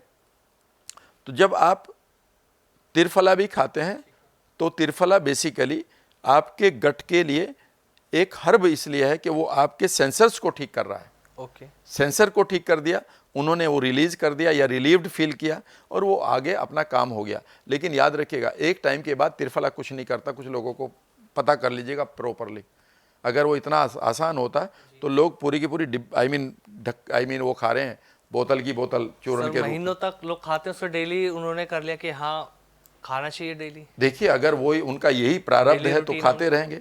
लेकिन इससे नुकसान क्या होगा वो खुद जानते हैं कि आपने अपनी नेचुरल एक्टिविटी को बिल्कुल ख़त्म कर दिया। हर बार आपको एक चीज़ खिलाने के बाद ही अपने सेंसर को प्रयोग कर रहे हैं। इस बात को छोड़, एक चीज़ और मैं बता रहा हूँ, जी। कॉन्स्टिपेशन क्यों गलत हो रहा है। जब भी लोग लेग्जेटिव लेते हैं, जिसका नाम आपने लिया त्रिफला, वो गलत नहीं है, मैं भी कई बार लेता हूँ। अच्छा। जब भी मैं ट्रेवल करता हूँ तो लेता हूँ, जी। क्योंकि सेंसेशन मेरी बनी रहनी चाहिए, क्योंकि मैं जितना बिजी रहूँगा उतने ये सेंसर जो हैं डीएक्टिवेट हो जाएंगे, क्योंकि मेरी सेंसेशन वेगस नर्व से उन तक जा रही है, और वो कहेंगे हम तो परेशान हैं, तो वो भी परेशान हो जाएंगे, ठीक है ना। तो मैं भी कई बार लेता हूँ, इसमें कोई गलत बात नहीं है, जी। और डॉक्टर की देख रेख में लेता हूँ अच्छा अच्छा। कि भाई कितना लेना है। जी। तो मैं हमेशा डॉक्टर्स को अपना ये कहता हूँ कि they are like God for us, ठीक है ना। मैं आज आपको एक चीज़ बताता हूँ, जी 3 डे रूल याद रखना। बताइए सर। जब भी आप कोई भी पेट साफ करने वाली चीज़ खाएं ठीक है। और कॉन्स्टिपेशन को तोड़ रहे हो, तो यहाँ पर जो बड़ी गलती कर रहे हैं लोग, मैं बताता हूँ। जी बताइए। जब भी आप एक स्ट्रॉन्ग लेग्जेटिव यानी कि पेट साफ करने वाली दवाई लेंगे, तो वो आपके बड़ी आंत में जो करीब करीब 8 से 9 फीट की है, जी। वहाँ 3 पार्ट हैं। एक है असेंडिंग पार्ट, एक है ट्रांसवर्सिंग पार्ट, और एक है डिसेंडिंग, ठीक है ना। मान लेते हैं 3 फीट एक है, और 3 फीट एक है, और 3 फीट एक है। क्लियर? जी। जो आपका कॉन्स्टिपेशन जब खत्म होता है, टूटता है, तो वो जो मल निकलता है, स्टूल निकलता है, वो पूरे तीनों पार्ट का नहीं निकलता, वो सबसे नीचे वाले पार्ट का निकलता है, जिसका नाम है डिसेंडिंग पार्ट, यानी कि वो तैयार हुआ है अभी निकलने के लिए। अभी वो 2 ऊपर काम चल रहा है भाई, उसमें बैक्टीरिया, उसमें से बी कॉम्प्लेक्स निकाल रहे हैं। अच्छा। समझ गए मेरी बात? लेकिन जब आप एक स्ट्रॉन्ग लेग्जेटिव लेते हैं, आप कहते हैं यार मैं आज तो कुछ भी नहीं खाया, और फिर यूट्यूब पे देखा लक्कड़ पत्थर कुछ भी हजम करे हो, ये चीज़ खा लो, और आप कहते हैं यार 1 चम्मच से काम नहीं बनता यार, पेट बढ़िया तरीके से साफ होना चाहिए ना, तो 2-3 चम्मच ले लेता हूँ। आपने ले लिया, हाँ जी। अब पता है वो क्या करेगा, वो आपके तीनों पार्ट को साफ कर देगा, ascending part, transverse part and the descending part. अब वो तीनों खत्म हो गए, हाँ। तीनों पे खाली हो गया। आपको बहुत बढ़िया ऐसा लगा कि कितना मल निकला, रिलैक्स हुआ। पेट बिल्कुल ठीक हो गया। 2 बार आपने फ्लश को यूज़ किया, बड़ा सेटिस्फैक्टरी हो गया। पता है आप क्या करेंगे? दूसरा, फिर अगले दिन आप इंतज़ार करेंगे कि आज भी ऐसा ही होना चाहिए था, और अगले दिन नहीं होगा। अब ये 3 दिन तक आपको वेट करना होगा। अगर जब भी आप लेग्जेटिव लें तो याद रखिएगा आपका जो बॉडी पीछे से छोटी आंत जो अपना मटेरियल भेज रही है खाना, वो पहले असेंडिंग पार्ट में सेटल होगा, फिर वहाँ जितनी उसकी प्रक्रिया थी वो बागी कहाँ जाएगा अगले दिन, ट्रांसवर्स, और तीसरे दिन कहाँ जाएगा, और चौथे दिन वो निकलेगा। तो क्या करते हैं कि 3 दिन में लोग 2 बार फिर ले लेते हैं चूर्ण, और वो ये कहते हैं कि यार मुझे तो बीमारी होगी। और ये वो पल है जब आपका माइंड और गट पूरी तरह से कंफ्यूज हो चुका है कि मैं निकालूं क्या यहां से। Great sir. इसलिए लोग, इस चीज को किसी ने नहीं बताया होगा आज तक, इस चीज को किसी ने नहीं बताया कि अगर आपने लेग्जेटिव ले लिया है, पेट साफ करने के लिए कोई चूर्ण कोई शरबत ले लिया है जिसकी कोई जरूरत नहीं थी, आप कहेंगे फिर प्रेशर कैसे बनेगा। अभी मैं 2 चीजें बताऊंगा कि कैसे प्रेशर बने और कैसे आप एकदम से साफ हो जाएं। दवाई मैं कुछ नहीं दूंगा, नहीं, मैं जानता हूं, मैं इतनी चीज जानता हूं कि आपके गट को दवाई की जरूरत ही नहीं। दवाई से ज्यादा चीजें बता रहे हो ना लोगों के लिए, सच में मेरे लिए भी शॉकिंग हो रहा है। तो पॉडकास्ट आगे आगे बढ़ता जा रहा है, नई नई चीजें 3 दिन का इंतजार करो, 3 दिन का इंतजार करो। और अगर आपने तेजी से पेट को साफ करा है तो एकदम से जो आपकी छोटी आंत में भरा पड़ा है अभी भी 21 फीट में, वो तो अभी धीरे धीरे होगा। ऊपर से ज्यादा मत उसको प्रेशर दो। अभी ये नहीं कि ऊपर से बहुत ज्यादा आपने खाना खाया, इसलिए खिचड़ी जो है आपने खाई वो एकदम से नहीं जाती है वहां पर, लेकिन वो धीरे धीरे कि वो कोई ऐसा हल्का खाना इसलिए खाओ कि जो छोटी आंत है उसकी पेरिस्टाल्टिक मूवमेंट बिना मतलब आगे ना फेंके खाने को, धीरे धीरे करो। और 3 दिन का इंतजार कर लो। अब ये नहीं कि अगले दिन भी उतना ही साफ होना चाहिए। यहाँ पर जो कॉन्स्टिपेशन के शिकार हुए हैं, इस गड़बड़ से हुए हैं, किसी ने ये नहीं बताया कि अगर मैं तुझे, भैया मैं एक बहुत बड़ा हीला मेरे पास नेचुरोपैथिस्ट हूँ या मैं एक डाइटिशियन हूँ, और मैंने उसे कहा लेकर पेट साफ, और पेट साफ करने के बाद आपने तीनों पार्ट खाली कर दिए, तो अब आप इसको चौथे दिन तक का इंतजार करवाओ इस आदमी को, और इसे डराओ मत। लेकिन उसे आदत पड़ रही है कि रोज आना चाहिए, नहीं तो मेरे अंदर मल रुका हुआ है। भैया मल नहीं रुका हुआ है, अभी वो उसमें से आपके गुड बैक्टीरिया काम कर रहे हैं, निकाल रहे हैं। तो 3 डे रूल भी याद रखना है, क्योंकि अगर आप इसके साथ बदतमीजी करोगे तो ये भी माइंड भी और आपकी नर्वस सिस्टम भी और आपकी गट की पूरी पोजीशनिंग और उनकी एक्टिविटी बिगड़ जाएगी। ये रही एक बात। दूसरी बात, जितना आप ज़्यादा प्रीबायोटिक खाएंगे, प्रीबायोटिक वो खाना खाएंगे जो फुल ऑफ फाइबर है, वो आपके ना तो पेट में पचा, ना वो आपके छोटी आंत ने यूज़ किया, और वो ज्यों का त्यों कहाँ चला गया, आपकी बड़ी आंत में। और बड़ी आंत में सबसे ज़्यादा आपके जो गुड बैक्टीरिया हैं वो सेटिस्फाइड होने चाहिए। अगर वो सेटिस्फाइड नहीं होंगे तो वो अपनी एक्टिविटी को रोक देंगे और आपके माइंड को एकदम से स्विंग, जो मूड स्विंग है, याद रखिएगा वो आपके बड़ी आंत से होता है, दिमाग से नहीं होता। मूड स्विंग एग्जिस्ट और happens because of your gut. और अगर यहाँ पर आपने 50 ग्राम कम से कम डेली आपके लिए, अगर आप बूढ़े नहीं होना चाहते, और जिस दिन आप मेरी उम्र में होंगे तो कम से कम 60-70 ग्राम आप फाइबर खाइए। और फाइबर को ये मत समझिएगा कि कई लोग कहेंगे अरे सर ये फाइबर पेट में नहीं पचता, क्यों खा रहे हो? अरे ये पचता नहीं इसीलिए मैं खा रहा हूँ, क्योंकि यही वो फूड है जो आपके वहाँ तक जाएगा बड़ी आंत तक, और जिसको ये बैक्टीरिया खाएंगे। और अगर आपके पास बैड बैक्टीरिया हैं, ये प्रीबायोटिक फूड उनके लिए जहर है, वो मरना शुरू हो जाएंगे। और जितनी आप चॉकलेट शुगर कह रहे थे ना, ये उनके लिए गुड फूड है, उनके लिए गुड फूड है, और आपके गुड बैक्टीरिया के लिए बैड फूड है। बाकी आपकी मर्जी है। गुड और बैड फूड इतने अच्छे से किसी ने नहीं समझाया। तो आपका जब आपका फाइबर वहां पर फूलेगा जाकर, आप खुद सोचिए ना, किसी भी फाइबर को आपके पास इसबगोल आता है जी, इसबगोल सुना होगा। आप उसे एक पानी में डालिए और 1 चम्मच डालिए और 5-10 मिनट रुक जाइएगा, वो इसका 50 गुना बड़ा हो जाएगा, इतना फूल जाएगा। जब वो वहां पर जाके फूलेगा, जितने मेरे बैक्टीरिया को जरूरत थी उसने उनका यूज कर लिया, अब वो फूला हुआ मटेरियल है, और उसमें अब मेरे बैक्टीरिया ने कहा कि हम इसे छोड़ने को तैयार हैं। Now this sensation will go to your brain and the brain will send the message to it and it will create the gut reaction. Now the reaction is करो इसको साफ, एंड सडनली आप कहेंगे यार पेट साफ होता है Clean फाइबर एकदम, खा के। लोग कहते हैं फाइबर खाने से तो इससे कॉन्स्टिपेशन मतलब खा सकते हैं टूटता है। यानी। अरे कॉन्स्टिपेशन तो ऑटोमेटिकली टूट रहा है। गट प्रीबायोटिक खाने से, फाइबर खाने से आपके गट के बैक्टीरिया सेंसेशन पॉजिटिव भेज रहे हैं। तो जितना आप फाइबर खाएंगे उतना बढ़िया है। और फाइबर के नाम पर आपने जीरो कर रखा है, आपका जंक फूड जीरो फाइबर, ठीक है ना। फाइबर तो बिल्कुल ही डाइट से हमारी हट ही चुका है आज की डेट में। तो बस तो फिर आप ये करिए और आप कॉन्स्टिपेशन से बाहर आ जाएंगे। आप सवाल पूछ सकते हो दूध क्या है और सर, दूध नहीं एक पीना। चीज आपने इसमें एक पॉइंट बताया था ना, फोर्थ दूध वाला, कि दूध आपको नहीं पीना, दूध से बनी हुई चीज आपको नहीं पीनी। लेकिन आज की डेट में हम देखते हैं सबसे ज्यादा लोग दूध ही पीते हैं। अगर मुझे थकावट है, शाम को मैं घर गया, वर्कलोड था यार, बहुत थक गया, वाइफ ने कहा चल ठीक है दूध पी लो, हल्दी वाला, थकावट दूर हो जाएगी। सुबह नाश्ता है, चलो दूध दे दो, यार जलन से हो रही है तो दूध दे दो। दूध तो हमारी लाइफ से जुड़ा हुआ है सर, ये तो पार्ट है, और आप इसे मना कर रहे हो सर, थोड़ा सा तो समझ से परे आइए मेरे भाई लिए मैं बात आपको तो। सच बता रहा हूँ, मैं गांव का रहने वाला हूँ और और मेरा आप तो गांव ज्यादा वेस्टर्न पीते यूपी थे। है। यहाँ से 90 किलोमीटर दूर है, हाँ, ठीक है ना। डिस्ट्रिक्ट मुजफ्फरनगर है और डिस्ट्रिक्ट मुजफ्फरनगर को city of sugar and city of milk कहा जाता है, बिल्कुल फेमस है वो। ठीक है। और मैं इतना दूध पीता था बचपन में बहुत ज़्यादा। जी, मुझे बहुत सारी बीमारियां थी जो मैंने 95 तक अपनी एनएलपी से ठीक कर ली थी। लेकिन उसके बाद मुझे एक बीमारी नहीं जाती थी, वो क्या थी? वो था मेरा साइनोसाइटिस, जुकाम।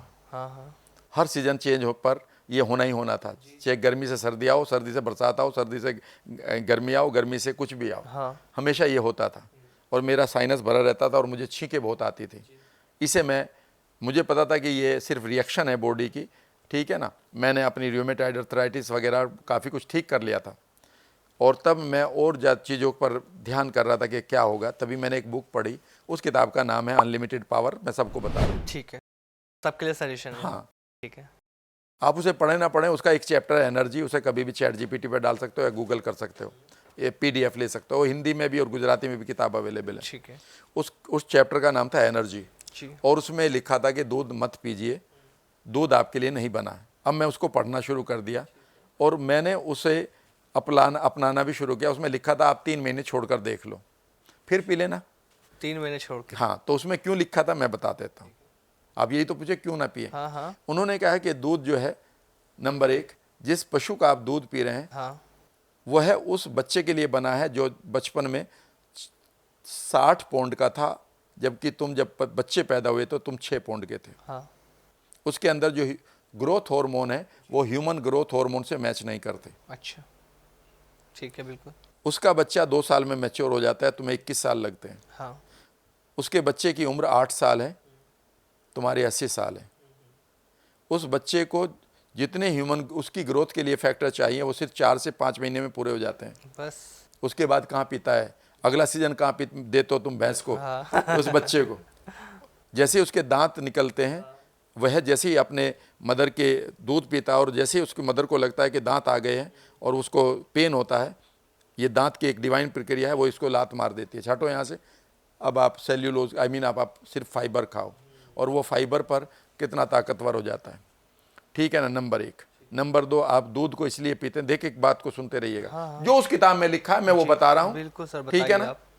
जो उस किताब में लिखा था और मेरे दिमाग को लगा और मैंने उस पर स्टडी भी किया। ठीक। उसमें लिखा था कि दूसरी चीज़ आप इसलिए पीते हैं कि उसमें एक प्रोटीन होती है जिसका नाम है कैसीन, और आपको पढ़ाया गया कि खूब प्रोटीन खाओ। हाँ, और इसकी कैसीन, अब आप कभी भी पढ़ लीजिएगा, डाइजेशन ऑफ कैसीन।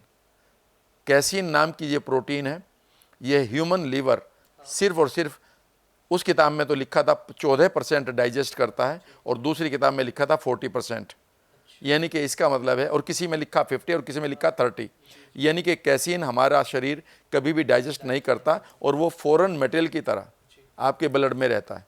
और जब भी कोई भी चीज़ अनडाइजेस्टेड आपके ब्लड में घूमेगी, आपकी इम्यूनिटी 3 तरह से रिएक्ट करेंगी, ध्यान से सुन लेना। नंबर 1, या तो आपके वाइट ब्लड सेल्स जो इम्यूनिटी है वो या तो सरेंडर कर जाएगी।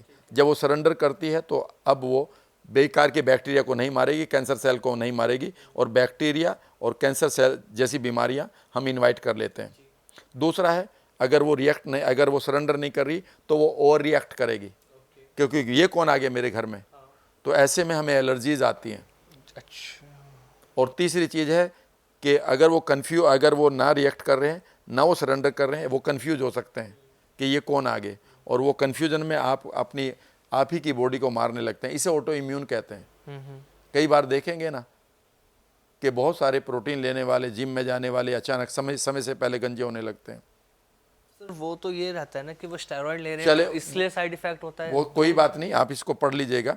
जब भी आपकी इम्यूनिटी है, मैं ये नहीं कह रहा हूँ डॉक्टर्स की, ये सिर्फ साइंस को पढ़ा रहा हूँ। ठीक है। इम्यूनिटी आप 3 तरह से रिएक्ट कर सकती है। चलिए। इसलिए जितने उन्होंने कहा कि अगर आप किसी भी एलर्जी के शिकार हैं, चाहे आपको साइनसाइटिस है, चाहे आपको स्किन डिजीज है, सोराइसिस है, एक्जिमा है, फंगल इन्फेक्शन बार बार होता है, या फिर आपको बार बार यूटीआई हो रहा है लेडीज को, ठीक है ना, या आपको माथे में दर्द बहुत रहता है, सर में दर्द रहता है, या आपकी बॉडी में दर्द रहता है, आप इमीडिएटली आप दूध छोड़कर देख लें 3 महीने के लिए। And I did it. उन्होंने एक चीज़ और बताई जो मैं आपके साथ शेयर कर रहा हूँ। जी बताइए। और ये किताब जो भी मैं बता रहा हूँ, ये मैं आपको किताब के रेफरेंस दे रहा हूँ, और मॉडर्न किताबों के दे रहा हूँ। अब तो वो तो चलो मैं आप कह सकते हैं कि जी 20 साल पुरानी है, हाँ। अभी मॉडर्न के। और उसमें एक चीज़ लिखी थी कि कुछ दिन पहले करीब कई सौ लोगों को, उस समय की बात कर रहा हूँ, यानी कि हो सकता है कि 95 के आसपास ही कि ये एक्सपेरिमेंट हुआ हो जी। एक डॉक्टर ने अमेरिका में करीब 2,500-3 हज़ार लोगों को 3 से 5 गिलास दूध डेली पिलाया। डेली दूध पिलाया? हाँ, 3 से 5 सिर्फ एक एक्सपेरिमेंट को पूरा करने के लिए। अच्छा। और 3 साल बाद उनको चेक किया गया तो 2 चीज़ें प्रोमिनेंट थी। क्या? एक, उनके पास, सभी के पास कोई ना कोई एलर्जी थी। अच्छा। और दूसरी, उनके पास कैल्शियम की कमी थी। दूध पीने से कैल्शियम की कमी? सर ये कैसे पॉसिबल? अभी आपका मतलब, इसका मतलब अभी आपने कोई मॉडर्न किताब नहीं पढ़ी या मॉडर्न चीज़ नहीं पढ़ी। सर दूध पीने के लिए तो यही कहा जाता है ना, हमारी कैल्शियम की कमी को पूरा करना। कहने की बात नहीं, अभी सुन लीजिएगा। जब भी आप दूध पीते हैं, और आज की लाइफस्टाइल में दूध पीते हैं, तो दूध इमीडिएटली आपके अंदर एसिड रिफ्लेक्स पैदा करता है, एसिड का बिहेवियर पैदा करता है दूध पीने से। हाँ, ठीक है। और इमीडिएटली आपकी बॉडी इस एसिड रिफ्लेक्स को, इस एसिडिटी के माध्यम को हाँ। न्यूट्रलाइज करने के लिए उसे एक चीज़ चाहिए, वो है कैल्शियम। अच्छा। तो इसका कैल्शियम तो वो यूज़ नहीं कर सकती, हाँ। क्योंकि ये तो कारण ही है, तो ये जी। Cause can not be the solution at that time. Yes. तो वो इमीडिएटली उसे न्यूट्रलाइज करने के लिए और एल्कलाइन बॉडी को करने के लिए या ज़ीरो करने के लिए, उसके इफेक्ट को, वो आपकी बॉडी से कैल्शियम लेती है। और आपकी बॉडी में 2 जगह कैल्शियम है, एक है आपकी सेल्यूलर लेवल पर मसल्स में, और एक है आपकी हड्डियों में और दांतों में। और आपकी बॉडी लेवल पर 1% के करीब है, और 99% है आपकी दांतों में और हड्डियों में। क्लियर? ठीक है। इमीडिएटली अगर उस बॉडी को अपनी न्यूट्रलाइज करनी है एसिडिटी को, तो वो कहाँ से लेगी? हड्डियों से तो ले नहीं सकती इतनी जल्दी, तो वो सेल से ले लेती है। हाँ। इसलिए याद रखिएगा, आपकी बॉडी में उस समय कैल्शियम की कमी आ जाती है। अब ये बॉडी कहाँ से पूरा करेगी? ये पूरा करेगी आपकी हड्डियों से और दांतों से। आपके दांत खोखले मिलेंगे। अगर कैल्शियम उसमें है तो आपके दांत खोखले क्यों हैं? दूसरी बात, और जब वो हड्डियां कमज़ोर होती हैं, उनमें से हड्डियों में से निकल गया, इसे ओस्टियोपोरोसिस कहते हैं। अभी गूगल कर लेना, डज मिल्क कोज ओस्टियोपोरोसिस। यही रीज़न है कि अधिकांश एथलीट आज की तारीख में दूध छोड़ रहे हैं, जब वो हड्डियों की टूटने के कारण बढ़ते जा रहे थे। ये मैं नहीं कह रहा हूँ भाई साहब, हाँ हाँ। ये मैं कुछ भी नहीं तोप रहा हूँ, और मैं ये नहीं कह रहा हूँ तुम छोड़ो। मैं ये कह रहा हूँ जो मैंने पढ़ा और अपनाया। हाँ। उन्होंने ये कहा उस किताब में कि 3 महीने छोड़कर देख लो, अगर तुम दूध पीते रहे हो और तुम्हें एलर्जी है, तो 3 महीने में तुम्हें एक नुकसान होगा कि 2-4 रुमाल तुम्हारे खराब होंगे। जी। कि अचानक आप बात कर रहे हो और ऐसा लगेगा कि आपके लंग्स से कुछ निकला है, एकदम से निकालोगे ये क्या निकला, क्योंकि आप एम्ब्रेस नहीं हो सकते किसी के। आप यकीन नहीं करेंगे, मैं क्लास ले रहा हूँ और अचानक लगा कि मुझे अंदर से कुछ निकल रहा है, वोमिट नहीं है। हाँ। और मैंने निकाला और ऐसे करा, आप यकीन नहीं करेंगे, कम से कम ऐसा लगे कि जितनी एक बड़ी कोटी होती है ना, अच्छा। इतना ब्लैकिश वाटर, मेरे लंग्स खाली हो गए जो भरे पड़े होंगे। जो 3 महीने का गैप आपने दूध उन 3 महीनों में, और मेरी एनर्जी इतनी बढ़ गई, और सबसे बड़ी बात है मुझे कभी म्यूकस नहीं बना। अच्छा। अधिकांश म्यूकस आपकी बॉडी में जो अनवांटेड म्यूकस है वो आपके दूध से बन रहा है। मैं एक बात बता रहा हूँ, जो गिलास दूध यहाँ है ना, हाँ। ये दूध आपको यहाँ दिखाई दे रहा है केसर वाला। हाँ। ये दूध यहाँ पर दूध नहीं रहता, फिर ये यहाँ पर इसमें हाइड्रोक्लोरिक एसिड मिलते ही पानी अलग हुआ और वो जो रबर लाइक प्रोडक्ट है ना वो बन गया, जिसको हजम करने के लिए अब आपकी आंतें पता नहीं कितनी मशक्क़त कर रही होंगी, और आगे ठुका पड़ा है आपका असेंडिंग आंत भी और डिसेंडिंग आंत भी, और आप कह रहे हैं अब मैं त्रिफला खाऊंगा, कभी मैं आपकी नाप दबाऊंगा। अरे भाई साहब, अगर हमें दूध की ज़रूरत होती, हमारी मदर का दूध ना सूखा करता। सर वो भी तो जो आपने भी एक बात कही थी ना कि जब भैंस अपने बच्चे को दूध पिलाती, दांत आने पर उसको हटाती, तो हमारी मदर के साथ भी तो हमारा यही रिलेशन हाँ, तो इसके बाद हमें किसी की दूध की ज़रूरत नहीं है। और मैं एक बात बताऊं, जो आज हार्मोनल डिजीज़ आ रही है, हाँ, आप शायद यकीन नहीं करेंगे, मैं एक स्कूल चलाता हूँ, हाँ, और कई बार हमें एक प्रॉब्लम आती है कि एक छठी क्लास की बच्ची है और उनको पीरियड शुरू हो चुके हैं, मेंसेस शुरू हो चुके हैं समय से पहले। वो रीज़न ये है कि वो दूध पीने वाले बच्चे, उन्हें समय से पहले इसलिए ये हो रहा है क्योंकि उन गायों को और उन भैंसों को इतने ज़्यादा ऑक्सीटोसिन लगाए जा रहे हैं, उन्हें उस तरह से मैकेनिकली उनको प्रेग्नेंट बनाया जा रहा है, उनके अंदर वो हार्मोन्स डाले जा रहे हैं जिनसे वो लंबे समय तक दूध दें। वो गाय नहीं रही। अब मैं आपको बताऊं, गाय के अंदर इतनी क्वालिटी है कि आप उसको काउंट नहीं कर सकते। अगर आपको बैक्टीरियल इन्फेक्शन है तो आप गाय को, जिस कमरे में गाय बनती है उसमें सो जाइए, आपका बैक्टीरियल इन्फेक्शन नहीं होगा। ये टीबी की दवाई हुआ करती थी बहुत पहले, ये मैंने अपने आप पढ़ी है ट्रेनिंग के दौरान। दूसरी चीज़, आप गाय के ऊपर हाथ फेरिए और उसके स्किन पर जो बैक्टीरिया हैं वही आपके बैक्टीरिया धीरे धीरे ट्रेवल करके आपकी स्किन पर फैल जाएंगे और आपके अंदर चले जाएंगे। आपका बैक्टीरियल जो गुड बैक्टीरिया इफेक्ट है वो बढ़िया बन जाएगा। लेकिन वो चक्कर ये है कि वो गाय नहीं रही और उस तरह से नहीं पाली जा रही है। अब आप जो किसान पालता है, तो पहली तो बात देसी गाय नहीं रही। कई बार लोग कहते हैं देसी गाय का दूध पीता हूँ मैं। अरे भाई, मैं किसान हूँ, एक देसी गाय को पालने में 1 एकड़ ज़मीन लगती है, 2 लोग आदमी लगेंगे उसको पालने में और उसके टेंट्रम झेलने में। और दूसरी बात, उसमें दूध कितना निकलेगा? 5 लीटर, 2 लीटर, 10 लीटर या 7 लीटर, 10 तक तो आती भी नहीं। ठीक है ना? जो गाय दे रही है आपको 40 लीटर, वो देसी नहीं है। जी जी जी, ठीक है ना? वो, मैं इसके खिलाफ नहीं हूँ, अगर आपको पीना है तो पी सकते हैं। लेकिन अगर आप 3 महीने के लिए छोड़कर देखें और आप अपनी एलर्जी से, आप किसी अपने मोटापे से, आप अपनी शुगर डायबिटीज़ से, आप अपने माइग्रेन से, पूरी फटीग से जो थकान है, इससे पीछा छुड़ाना चाहते हो तो 3 महीने पी के छोड़ के देख लो। और उस समय क्या करना है, आप प्रीबायोटिक और प्रोबायोटिक के लिए, जो मैंने आपसे कहा। कमेंट भी आपके लिए आ सकते हैं, हैं? नेगेटिव कमेंट भी आपके लिए आ सकते हैं, लेकिन मेरे निगेटिव कमेंट आ चुके हैं क्योंकि आप जिस दूध के पीने के लिए मना कर रहे हैं सर, अगर आज की डेट में तो पार्ट बन चुका है ना हमारे लिए। मैं नहीं कर रहा हूँ मना, मैं मना नहीं कर रहा हूँ। मैं ये कह रहा हूँ कि अगर आप एलर्जिक हो चुके हैं, बुढ़ापा आ रहा है, आपके बाल गिर रहे हैं, बाल समय से पहले गिरते जा रहे हैं। मेरे बाल गिर गए थे 33 साल की उम्र में, ये अब नेचुरल है भाई साहब, खींच के देख लो, ये विग नहीं है। छोड़ने के बाद से, दूध छोड़ने के बाद ही हुआ ये। एंटी एजिंग है दूध का छोड़ना। मुझे कितनी बार बुलवाओगे आप? मैं ये कह रहा हूँ 3 महीने बाद पी लेना, अभी दूध खत्म तो नहीं हुआ ना। चलिए 3 महीने बाद पी लेंगे तो फिर उसका रिएक्शन नहीं होगा। मैं कह रहा हूँ कि धीरे धीरे पी लेना, मैं क्या मना कर रहा हूँ? नहीं, लेकिन मैं ये कह रहा हूँ कि अगर ठीक होना है हाँ, तो होके देख लो। कर दो 3 क्यों दवाई खा रहे हो और स्टेरॉइड खा रहे हो? आप सारी एलर्जी में क्या खाते हो? स्टेरॉइड्स। और जीवन में स्टेरॉइड क्या करता है? आपकी इम्यूनिटी को मारता है। और इम्यूनिटी मर गई तो कौन सी बीमारी होती है पता? उसका नाम सी से शुरू होता है, वो अगला वर्ड ए आता है, तीसरा वर्ड एन आता है, और 3 और आते हैं, लास्ट वाला आर है। नाम लूं क्या उसका? लोगों को बहुत ज्यादा हो रही है प्रॉब्लम भी। तो फिर काहे के लिए एलर्जी अगर आपको हो रही है, और गट एलर्जी आपकी भरी पड़ी है, स्किन एलर्जी भरी पड़ी है, साइनस भरी पड़ी है, आपका मूड खराब हो रहा है, तो आप एक बार छोड़ के देख लो। और नहीं छोड़ते तो ये आपका डिसीजन है, आप कमेंट करें ना करें। हम प्रोटीन के नाम पे जो पनीर भी अगर खा रहे हैं कि हमें प्रोटीन मिल रहा, तो वो भी हमारे लिए जहर है सर। फिर आपको कैसे पता वो प्रोटीन है, वो पनीर है? आपने गाय पाल रखी है क्या? नहीं, क्योंकि तो आपको पता है वो क्या बन रहा है पनीर। भाई साहब, मैं आपको क्या बताऊं कैसे दूध बनता है, तो हम रोजाना वीडियो देख लो, 3 मिनट में आप दूध बनाकर वही क्रीम वही सब कुछ दे सकते हो। और वैसे बाय द वे, इस चीज़ के बारे में मैं ज़्यादा नहीं बोलूँगा कि जी असली है तो पी लो, नहीं। ये तो एक, आपने कहा भैया मैं ठीक होना चाहता हूँ, तो मैं आपको कह रहा हूँ भैया 4 महीने छोड़ दे, 3 महीने छोड़ दे। तो सर ये नहीं होना चाहता पीता रहे, 3 महीने छोड़ के अगर मैं ठीक नहीं हो दोबारा पी लेना, मुझे गाली देने से क्या फायदा। जो लोग देख रहे हैं वो 3 महीने का एक बार कोर्स करें, इसे मैं कोर्स ही बोलूंगा सर, क्योंकि हमारी लाइफ का बहुत बड़ा रोल इस पर डिपेंड करेगा। एक आपने चीज जिक्र किया था, इसी बीच में मैं आता हूँ फिर से घूम के एसिडिटी पर। वो दूध से ही लिंक आपने किया था, मैंने आपसे वो सवाल भी बीच में किया, लेकिन वो हमारा पूरा नहीं हुआ था। जब हमें एसिडिटी बनती है तो हम दूध ही पीते हैं कि हमें ठंडा लगेगा, जलन हो रही है, हम सुबह उठ के बहुत से बार ऐसा होता है यार रात को कुछ ऐसा खाया जिससे जलन महसूस हुई सीने पे, तो मैंने दूध पी लिया। तो दूध पीना जलन के लिए, एसिडिटी, गट हेल्थ से क्या रिलेशन रहेगा? बहुत खतरनाक है।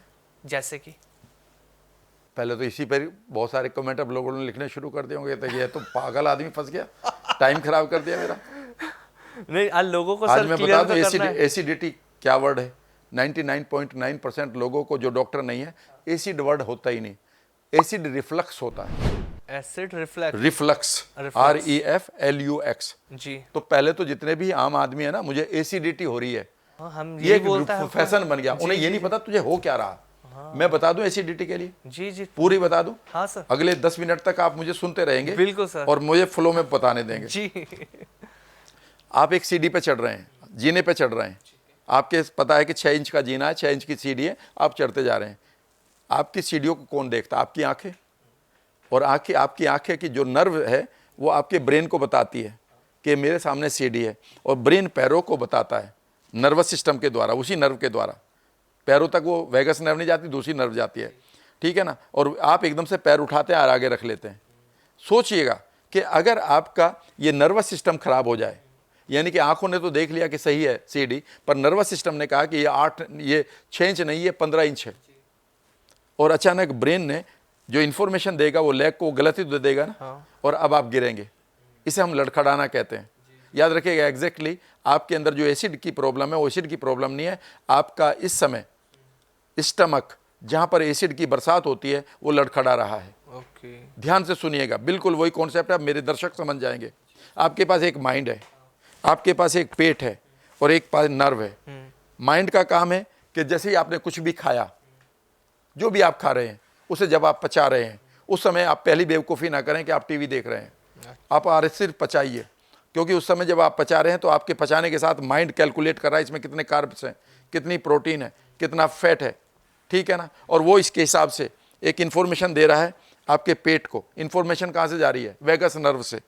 और आपका पेट एकदम से कहेगा ठीक है, लेट इट कम, और आपका यहाँ से यहाँ तक आने के लिए 3, 4, 5 सेकंड जो टाइम लगेगा वो आपके पेट में पहुँच चुका है।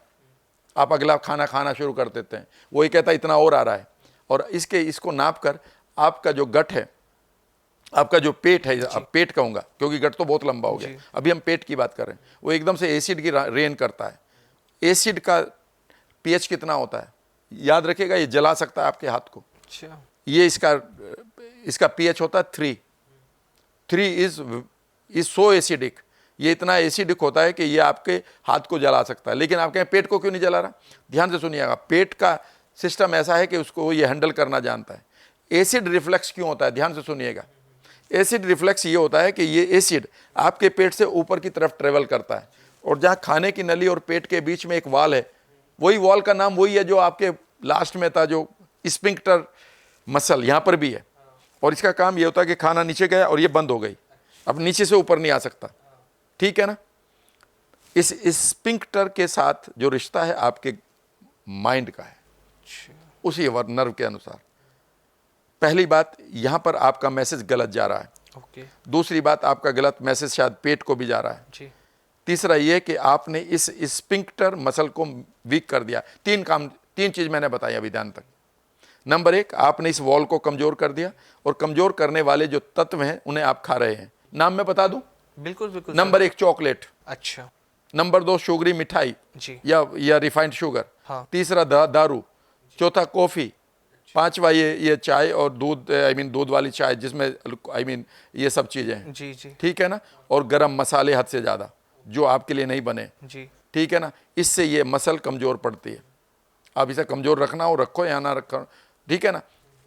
नंबर 1, पहले चीज सुनिएगा, आपके माइंड ने, आपके गट ने एक सेंसेशन भेजी कि मेरे पास इतना खाना है, माइंड ने रिएक्शन दे दी कि इतना एसिड निकालो। पेट अपने आप नहीं निकाला।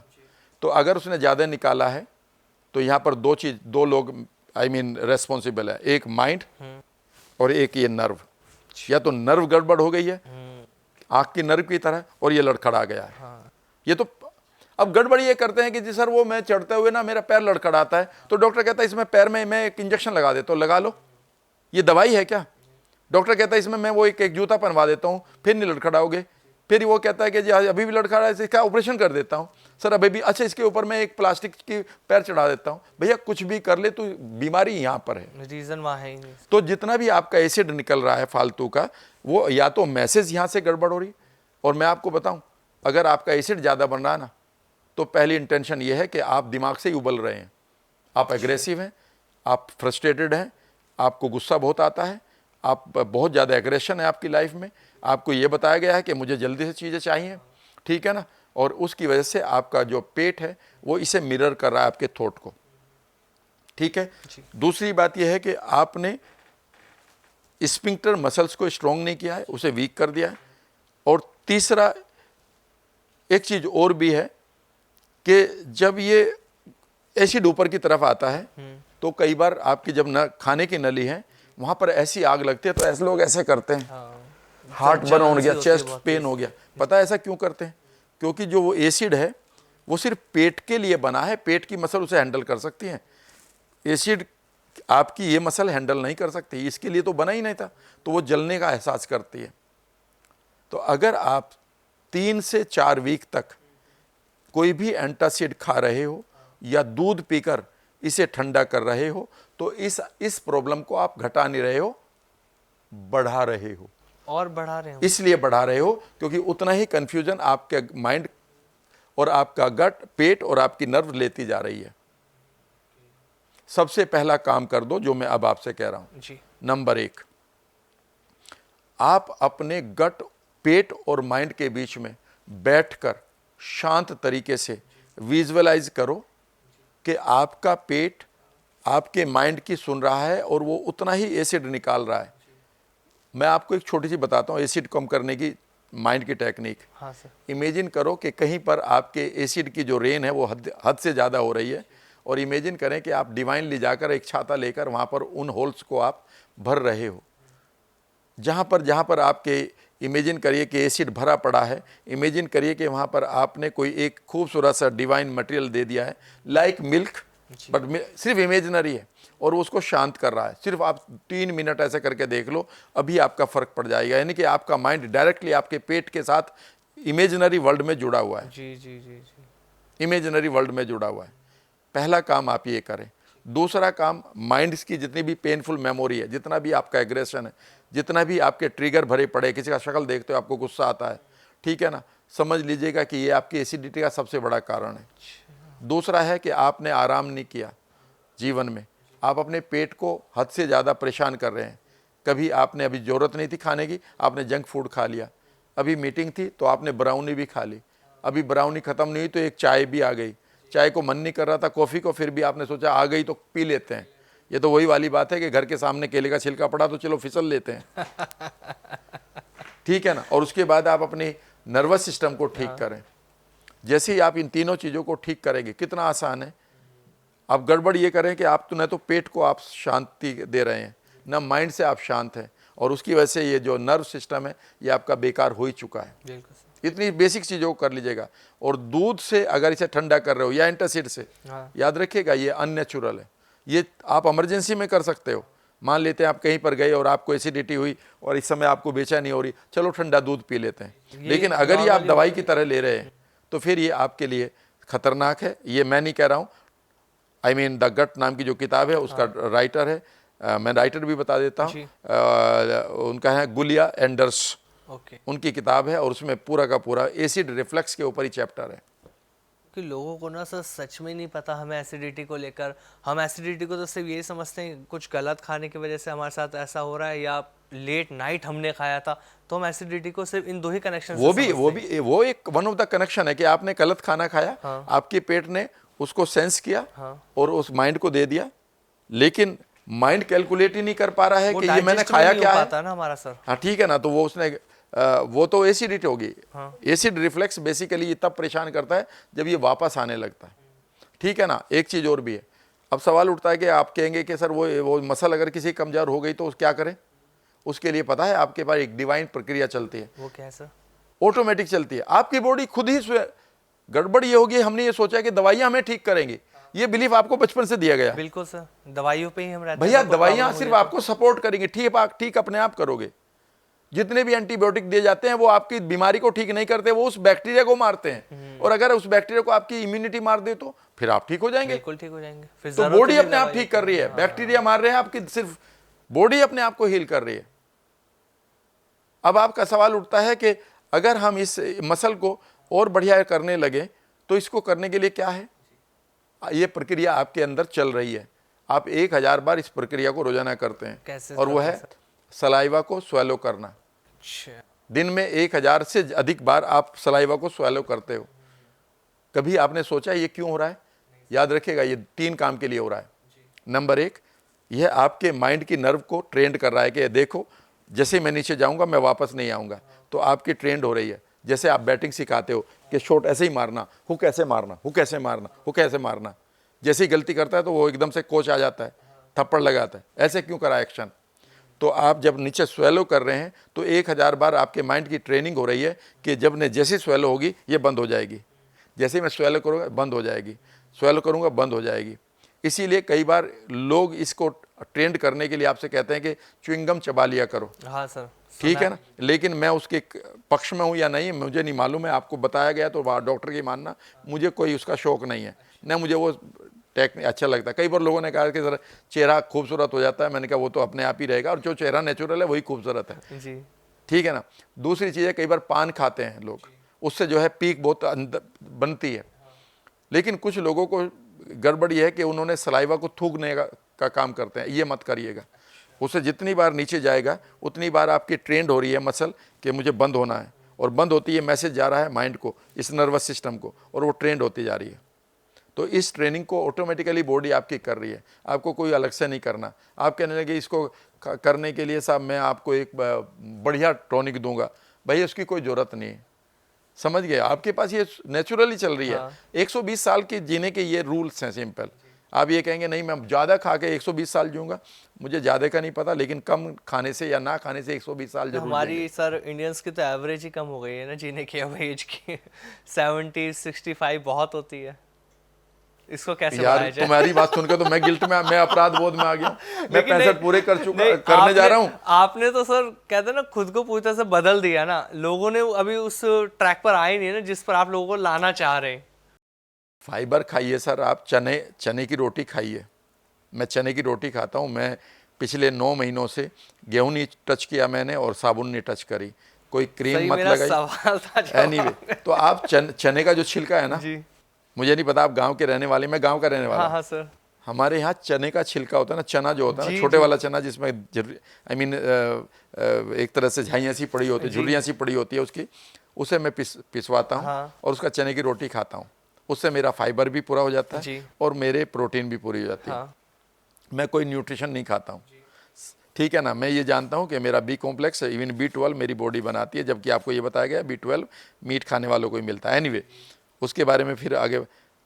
मैं इस बार अभी गांव में मैंने ऑर्डर दिया हुआ है अपने गांव वालों को, भाई को या फैमिली को, कि वो जो छिलका आता है ना चने का, जिसका बेसन उतार के बेच दिया जाता है और वो छिलका फिर पशुओं को खिलाया जाता है, मेरे लिए वो छिलका तैयार रखना। 2-4 किलो मैं वो छिलका लाऊंगा, उस छिलके को क्रश करूंगा, पानी में भिगोऊं या ना भिगोऊं या रोटी में मिलाऊं, या ऐसे ही 2 चम्मच खाया या 3 चम्मच खाया और पानी पी लिया। ये वो छिलका है जो आपके बैक्टीरिया तक जाएगा अनडिस्टर्ब्ड, और ये मेरे स्टूल को क्रिएट करेगा और ये प्रेशर सेंसेशन देगा और रिएक्शन आएगी, और यही वो बैक्टीरिया जिससे बी कॉम्प्लेक्स मुझे मिलेगा। सर अभी साबुन का जिक्र हो रहा है, मैंने आपकी वीडियो भी देखी है बहुत ज्यादा। आप साबुन के खिलाफ रहते हैं, आप तो यूज ही नहीं खिलाफ करते। ना बोलो, मैं लगाता नहीं हूं। सर क्यों नहीं लगाते हो? क्योंकि ना देखिए, जब इंसान नहर बात ले जाए, जब तक वो साबुन ना यूज करे तो उससे लगता है यार मैं और नहाया 2 बार, नहीं कई बार 2 बार उससे अधूरा अधूरा सा फील होता है। इंक्लूडिंग भी मुझे भी ऐसा लगेगा अगर मैंने साबुन यूज नहीं किया तो यार मैं नहाया ही नहीं लगता है मुझे। आप क्यों नहीं यूज करते? देखिए सिंपल से बात है, जब मैंने पढ़ा कि हमारी जो इम्यूनिटी है, हाँ। हमारी प्रतिरोधात्मक शक्ति है, जी।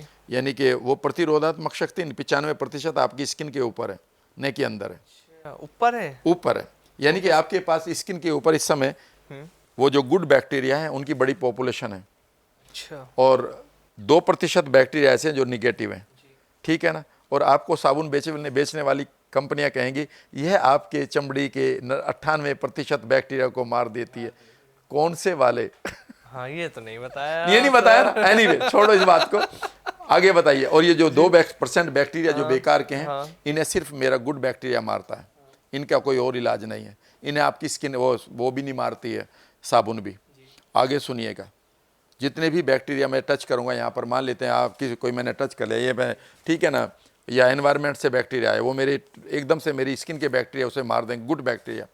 सही बात तो ये है कि मैं साबुन लगाता हूँ सिर्फ थोड़ा सा पार्ट, जो आप कह सकते हैं कि ग्रोइंग पार्ट, यानी कि प्राइवेट पार्ट्स पे हल्का सा। और जब मैं सुबह टॉयलेट जाते हैं तो उस हाथ को बड़ी अच्छे से धोता हूँ। बहुत सारे लोगों का सवाल है फिर आप क्या लगाते हैं? मैं कुछ भी नहीं लगाता हूँ, लेकिन 2 चीज़ें लगा लेता हूँ कभी कभी, और वो रेगुलरली चलती है। वो मेरी बाथरूम में रखा होता है। पहली चीज़ है कि मैं सी सॉल्ट, समुद्री नमक 1 चम्मच लेता हूँ मग में और डालता हूँ, और वो पानी छोटे सा टॉवल लिया, सर पे ऐसा बहुत देर तक लगाया, पूरी बॉडी में लगाया। ये वो ट्रेसेस हैं जो कभी आपको नहीं मिलते लाइफ में। सी सॉल्ट में वो ट्रेसेस हैं जो आपको जीवन में चाहिए, आपके शरीर को, पर नहीं मिलते। मेरे बैक्टीरिया को मैंने फीड कर दिया, मैंने स्किन को फीड कर दिया। मैं बहुत सारे डियो लगाया करता था, क्योंकि मेरी लाइफ ऐसी है, क्योंकि मुझे पब्लिक में रहना चाहता था। क्योंकि कई बार आर्म पिट से बदबू आती थी। जब मैंने पढ़ा कि आर्म पिट से इसलिए बदबू आ रही है क्योंकि आपने अपनी स्किन के बैक्टीरिया को मार दिया है और बैड बैक्टीरिया की स्मेल आती है।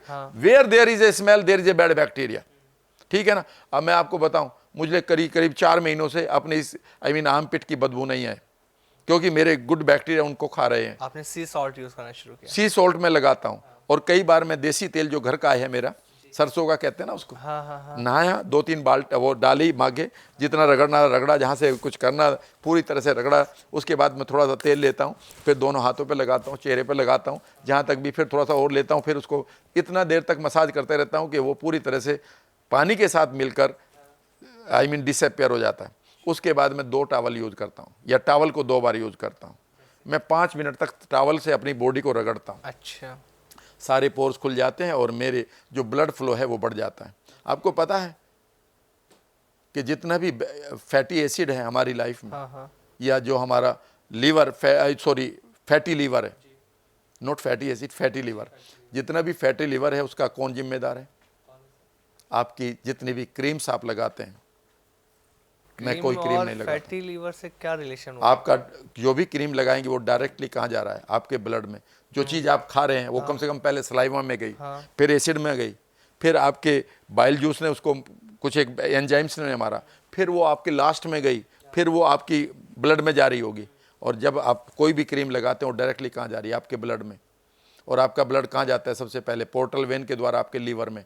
और आप लीवर को अननेसेसरीली परेशान कर रहे हैं, और लीवर को जैसे ही परेशान करेंगे तो लीवर एक काम करेगा, वो अपनी इन्फॉर्मेशन को वेगस नर्व के द्वारा आपके माइंड में भेजेगा कि मेरे पास ये केमिकल है, और माइंड कहेगा कि फिर टेक एक्शन। और पहला एक्शन पता है लीवर क्या करता है?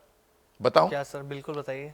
और वो आपकी जो ग्लूकोजेनेसिस कर रहा है, ग्लाइकोजेनेसिस जिसको हम कहते हैं, यानी कि यहाँ पर जो तो शुगर बन रही है उस शुगर को आपके ब्लड में डाल देगा। फिर आप कहेंगे सर मेरी डायबिटीज 2 हो गई है। अरे सर, कहाँ से लिंक हो रहा है कुछ सब? ये मैं नहीं कह रहा हूँ, ये डॉक्टर किताबें पढ़ लीजिएगा। तो आप अपने लीवर को क्यों अननेसेसरी टायर कर रहे हो ये केमिकल देकर? मैं आपको बताऊं, मैं डेली शेव करता हूं, और कई बार 2 बार करनी पड़ती है जब प्रेजेंटेशन आती है जी। ठीक है ना। मान लेते हैं प्रेजेंटेशन आ गई, तो एक सुबह भी की थे कि सुबह भी प्रेजेंटेशन थी। कई बार मेरी काउंसलिंग 5 बजे शुरू हो जाती है लाइव, या फिर किससे मिलकर मैं किसी टाउन में गया हूं, और फिर शाम तक भी, ठीक है ना। 2 बार मैं, दोनों बार मैं कोई लगाता ही नहीं हूं आफ्टर शेव लोशन। जब से मुझे पता चला कि आफ्टर शेव लोशन ये बेसिकली डायरेक्टली मेरे ब्लड में जा रहा है, and it can kill my liver. Sir, जब आप कह रहे हो कि कोई भी क्रीम लगाते हैं डायरेक्ट ब्लड में इंपैक्ट कर रहा है वो, लेकिन जब सर्दियों जैसे मौसम आ रहा है तो ना लोग कहते हैं कि ड्राई स्किन हो जाती है, कोल्ड क्रीम टाइप तुम्हारी क्यों हो रही है? आपके फादर दादा की क्यों नहीं हुई? क्योंकि शायद हमारा खान पान वो नहीं है। तो इसका मतलब है कि आप एब्यूज तो खुद को कर रहे हो ना। आप खान पान ठीक कर लो, आप प्रीबायोटिक प्रोबायोटिक खा लो, दूध को छोड़ दो, स्मोकिंग को छोड़ दो। आपको पता है एसिडिटी क्यों होती है? एक चीज और मैं बताता हूं, आप चौंक जाएंगे कि ये रिपोर्ट भी आपको किसी ने नहीं पढ़ाई। जी बताइए। ये मैं रात ही पढ़कर आपके पास बैठा हूं। अच्छा, बताइए सर। शायद ये किसी ने मैनिफेस्ट किया ये मोमेंट। बिल्कुल बताएं। आपके पेट में जैसे खाना जाता है तो यहां से सेंसेशन जाएगी, और वो जो फूड के ब्रेन सेल है, फूड को जागृत करने वाले, वो जागृत होगी, और उन्होंने एसिड बना दिया। आपकी एसिडिटी इसलिए भी होती है कि आपने इन ब्रेन सेल्स को बगैर खाने के भी एक्साइट कर रखा है। वो कैसे?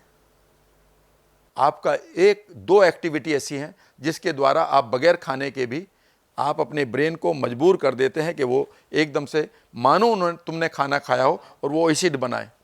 पहला है स्मोकिंग। आपका खाना जिन फूड सेंटर्स को एक्टिवेट करता है, आपकी स्मोकिंग भी उसी काम को करती है। और पेट में कुछ गया नहीं, आपने कश मारा, पेट में तो कुछ नहीं गया बिल्कुल। और लेकिन अचानक उन्हें लगा कि खाना खाया गया है और वो एकदम से एसिड फेंकेंगे और अब पेट कंफ्यूज है कि यार ये क्यों आ रहा है। अब वो पेट कंफ्यूज है तो वो इधर फेंक रहा है, उधर फेंक रहा।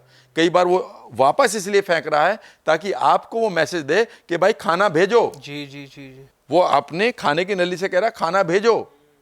और दूसरा है मोनोसोडियम ग्लूटामेट, जिसको आप टेस्ट मेकर कहते हैं, जो आप जंक फूड में खाते हैं और वो कहते हैं एक और बनवाओ burger. They all ignite your brain cells, जो आपकी फूड ब्रेन सेल्स कह सकते हैं, जो आपकी एसिडिटी को या एसिड रेन के लिए आपके पेट को बाध्य कर देते हैं। आप अवॉइड करें इन्हें जी। लेकिन ऐसा सर पॉसिबल हो नहीं पा रहा है ना, जिस तरह का हमारा लाइफस्टाइल हो चुका है। Then you have to suffer if you are not your own doctor. वो बीमारियों को और बढ़ावा दे रहे हैं। लेकिन एक पहली बात बताऊं, मैं उसी किताब में एक लाइन है, हाँ, उस लाइन को पढ़ा दूं। हाँ हाँ जो कहती हो ये मेरी लाइन नहीं है, माफी मांग रहा हूं। जी।